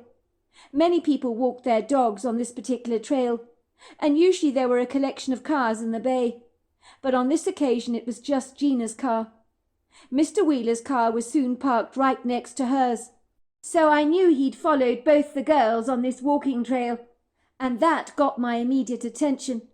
I hasten to say there were no other dog walkers around, which was an awful pity, as there was a local football game being played in town that everybody appeared to be watching. But Gina hated football, as did Lucinda, so they had absolutely no interest in watching the game. Mr. Cowslipper had begged them to come along, saying it was part of the community spirit to be involved in local sports games. It was important to support their hometown team, but those two girls had absolutely no interest in doing that. "Dad," Gina had said, "Lucinda and I have been working hard at the diner all morning. We're tired. We don't want to watch a boring game of football. We're going to take Gunner for his walk in the grove. He loves his walks." "Don't be too late," her father had warned her. On eavesdropping on their conversation earlier on at the lunch-hour service while pretending to go to the powder room at the diner, I decided to follow the girls after they completed their shift to the grove, because I suspected the man in the hoodie called Warren Wheeler would be hot on their trail, and I was not wrong about that, because there his car was, parked right next to theirs. He had surreptitiously followed Lucinda and Gina around all week, and seemingly he was a patient man, and I didn't know what his end goal was. but I knew it was not good. The two blindly clueless girls had not noticed a thing. They knew not that they were being followed. I would know at once if someone was following me, but they had no idea about the perilous situation they had become embroiled in.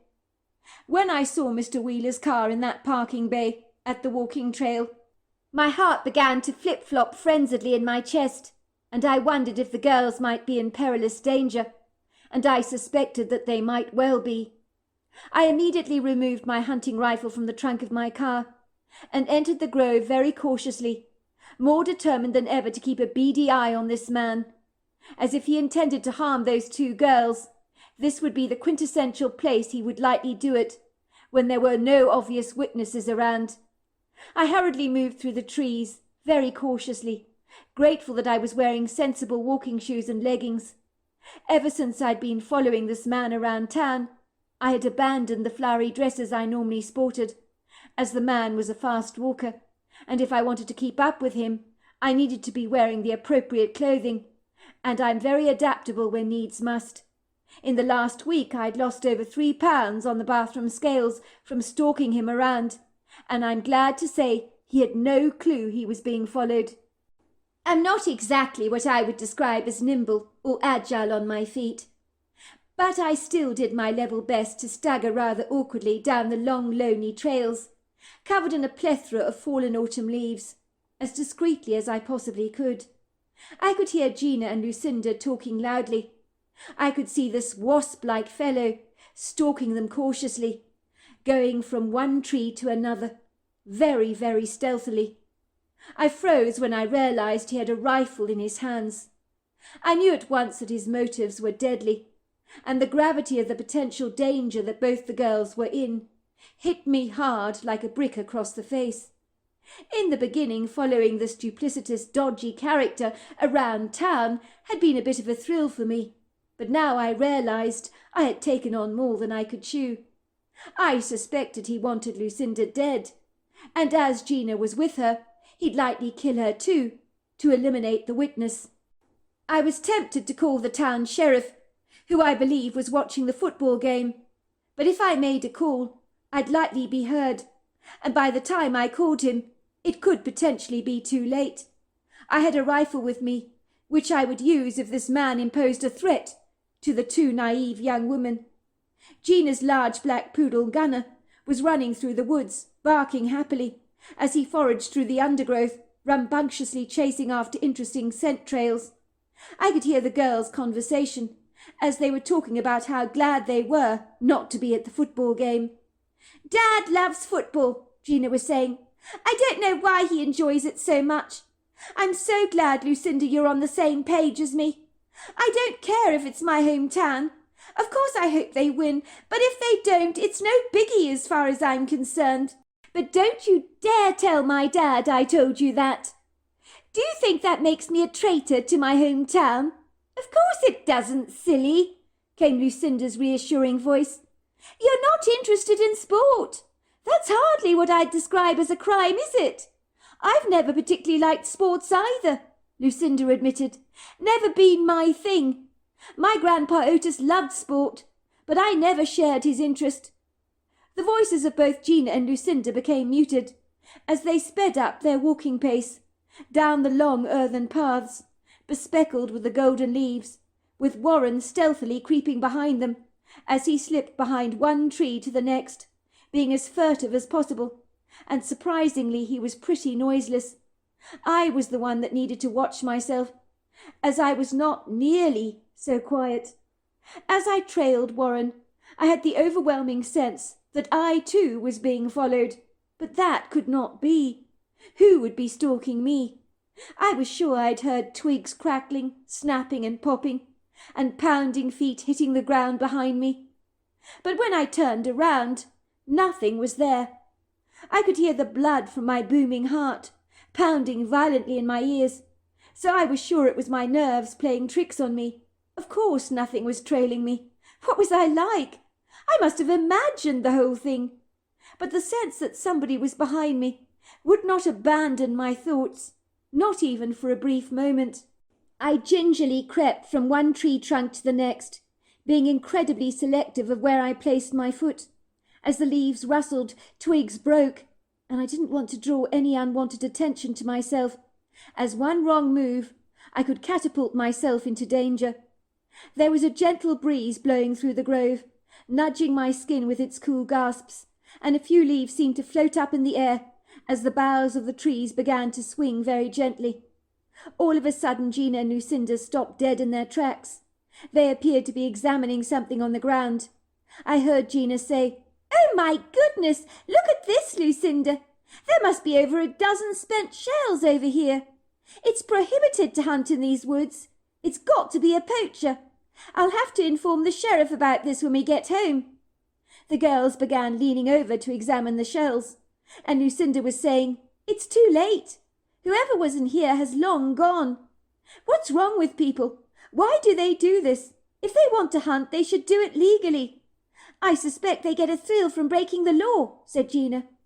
All of a sudden I could see that Warren Wheeler, who was standing behind a large trunk of a tree, was taking this opportunity to aim his rifle at Lucinda, while both girls were examining some of the spent bullets on the forest floor. I wanted to scream out, "Run, Lucinda, run!" but I was so terrified that the man would turn around and take aim at me too, even though I had a rifle in my own hands. I was terrified of even using it. My fingers had become like jelly. I wanted to warn the girls, and then something bizarre happened. A shrill whistle ran through the grove. "What the hell is that?" asked Lucinda, turning around to look behind her. "Something's in the grove with us, and it's not a bird," I heard Lucinda saying. "I don't know anyone who can whistle like that, do you?" "It's weird," said Gina. "I've never heard a whistle like that before." The whistle had taken Warren Wheeler off guard. He was probably concerned somebody else was in the grove, because he did not want to be seen. He did not need any witnesses. The whistling stopped, and the girls continued along their way, with Gunner barking excitedly. I could see Warren Wheeler's confidence had completely flatlined. He looked very nervous and anxious. He kept looking behind him as if he was somewhat discomposed.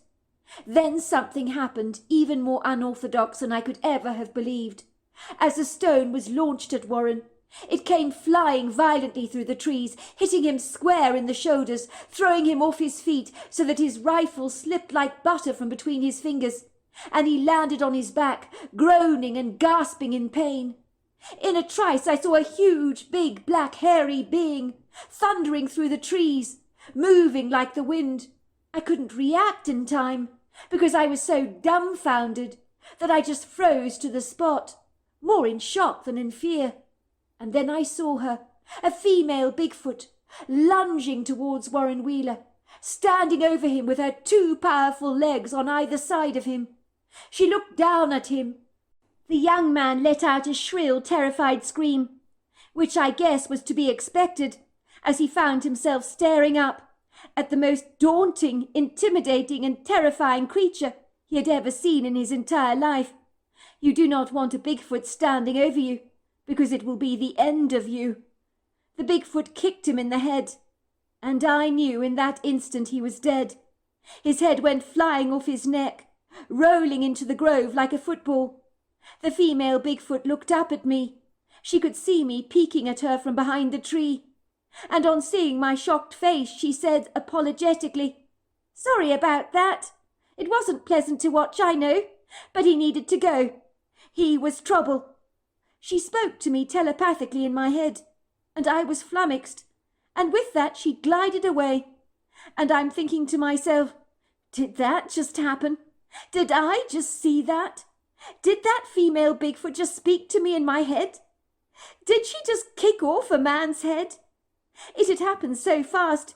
It was easy to ask myself if it had happened at all. I ran over to the young man, but I was exposed to a headless corpse, and this time I was the one that screamed. I wish I could have had sympathy for this odorous young man, but I did not. He had intended to kill Lucinda.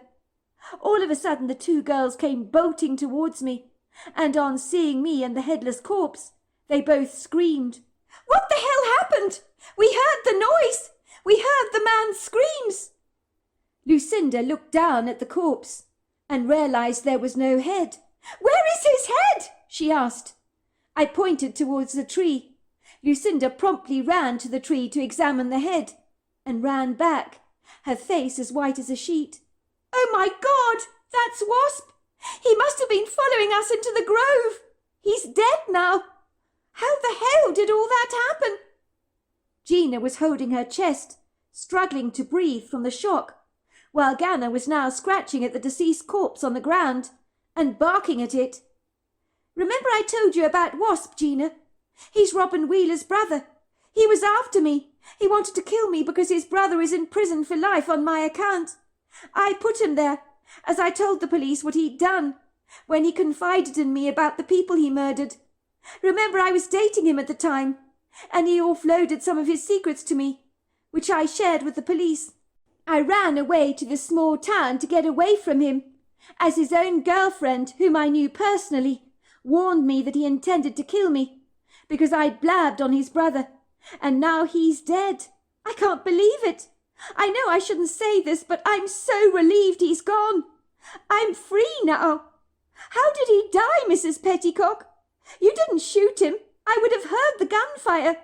But how the hell did his head just come off his body like this? We heard him scream. We heard a thunderous crashing noise, and then nothing after that. What actually happened?" "That's a very good question, Lucinda. And quite honestly, I don't think you will believe me if I told you what happened. If you must know, it was a female Bigfoot that killed this man that you call Wasp. She kicked his head right off and apologized to me, saying I'm sorry, but it had to be done. I know it sounds incredulous, but it's true. In fact, when you heard the whistling, I believe the whistling came from the Bigfoot, because this man was actually aiming a rifle at you, Lucinda. He intended to kill you. I'm in no doubt about that. And let's just say, the Bigfoot threw a stone at him, so that he fell right off his feet. So when you heard the groaning sound, that was him. He screamed when he saw the Bigfoot, and the Bigfoot then just kicked his head off, as if it was a soccer ball. I couldn't believe what I was physically seeing, but I assure you, I'm not making any of this up. I believe you, Mrs. Petticock. We both do. You do? I am surprised you say that, because I'm not sure if somebody told me something like this, that I would believe them. Of course we believe you. But what I want to know is, how did you come to be in this grove? That's what I want to know. I've never seen you here before. And as far as I know, you don't own a dog. I don't know where to begin, Lucinda. Let's just say, when you arrived in our small town, I was very sceptical about you. I knew you were running away from something. That was plain to see. I hoped in your case it was an abusive husband, and not the law. I kept my beady eyes pinned on you. But I never found out anything about you. But when the eating contest occurred in our town, and you handed the girl tomato ketchup on camera, I knew that your YouTube video could potentially be seen by many people, and that you would ultimately be recognized by one person. Lucinda looked at me with a confounded expression on her face, her hand covering her mouth in astonishment. You're joking. Someone recognized me on YouTube. It appears so, I said. After the eating competition, someone started stalking you almost a week to the day. So I followed him around. I discovered he was staying at Roach's motel. So I found out his name from Roach. After, a little bit of snooping here and there, we discovered his name was Warren Wheeler, otherwise known as Wasp.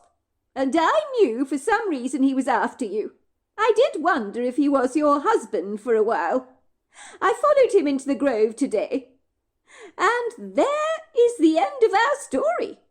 Basically, the Bigfoot came to your rescue. She saved your life. Without that, I'm in no doubt you would not be here with us right now. And you too, Gina. You might not be here either. And maybe I would be surplus to requirements as well, because this man was terrifying. There are no other words to describe him. I'm glad he's gone, and I don't hesitate to tell you that. We all decided to say nothing about the body in the grove, as how would we explain it was a Bigfoot that had kicked the head off Warren Wheeler? It was only days later that the body of Warren Wheeler was found in some farmland by a local rancher somewhere, next to his decapitated head. So I believe the Bigfoot came back and took the body to another location after we had gone. The police believed he'd come to a Montana town to chase after Lucinda. It turned out he was a person of suspicion, involved in a couple of missing persons cases. So it would seem both brothers were incredibly evil men. And it seems that Lucinda's love light had turned around, as she is no longer attracted to bad boys. She still lives in our Montana town, and married a local man, and she's still best friends with Gina Cowslipper, and the Cowslipper family, of course. I'm known to everyone as the town busybody, but I don't care about that. I believe it's good to have your wits about you. So there you are. That's my story. Wow, isn't that the most incredible story? And what an amazing adventure, leaving behind your city in Chicago and coming to a small Montana town and being pursued by this man who sees you on a YouTube video, who's got nasty intentions towards you, and staying in the most ghastly motel where somebody actually died. Certainly, a trail of devastation appeared to have followed Lucinda. But what a lovely ending to the story. I'm not talking about the decapitated head, obviously I'm not, but I'm talking about the fact that Lucinda was now free to live her life as a free woman without having to look over her shoulders and concern herself about being followed and stalked by Wasp because he was no longer around. So what a relief that must have been for her. Well, hello there. I hope you enjoyed the Omnibus edition. We've got many more coming our way for you to listen to.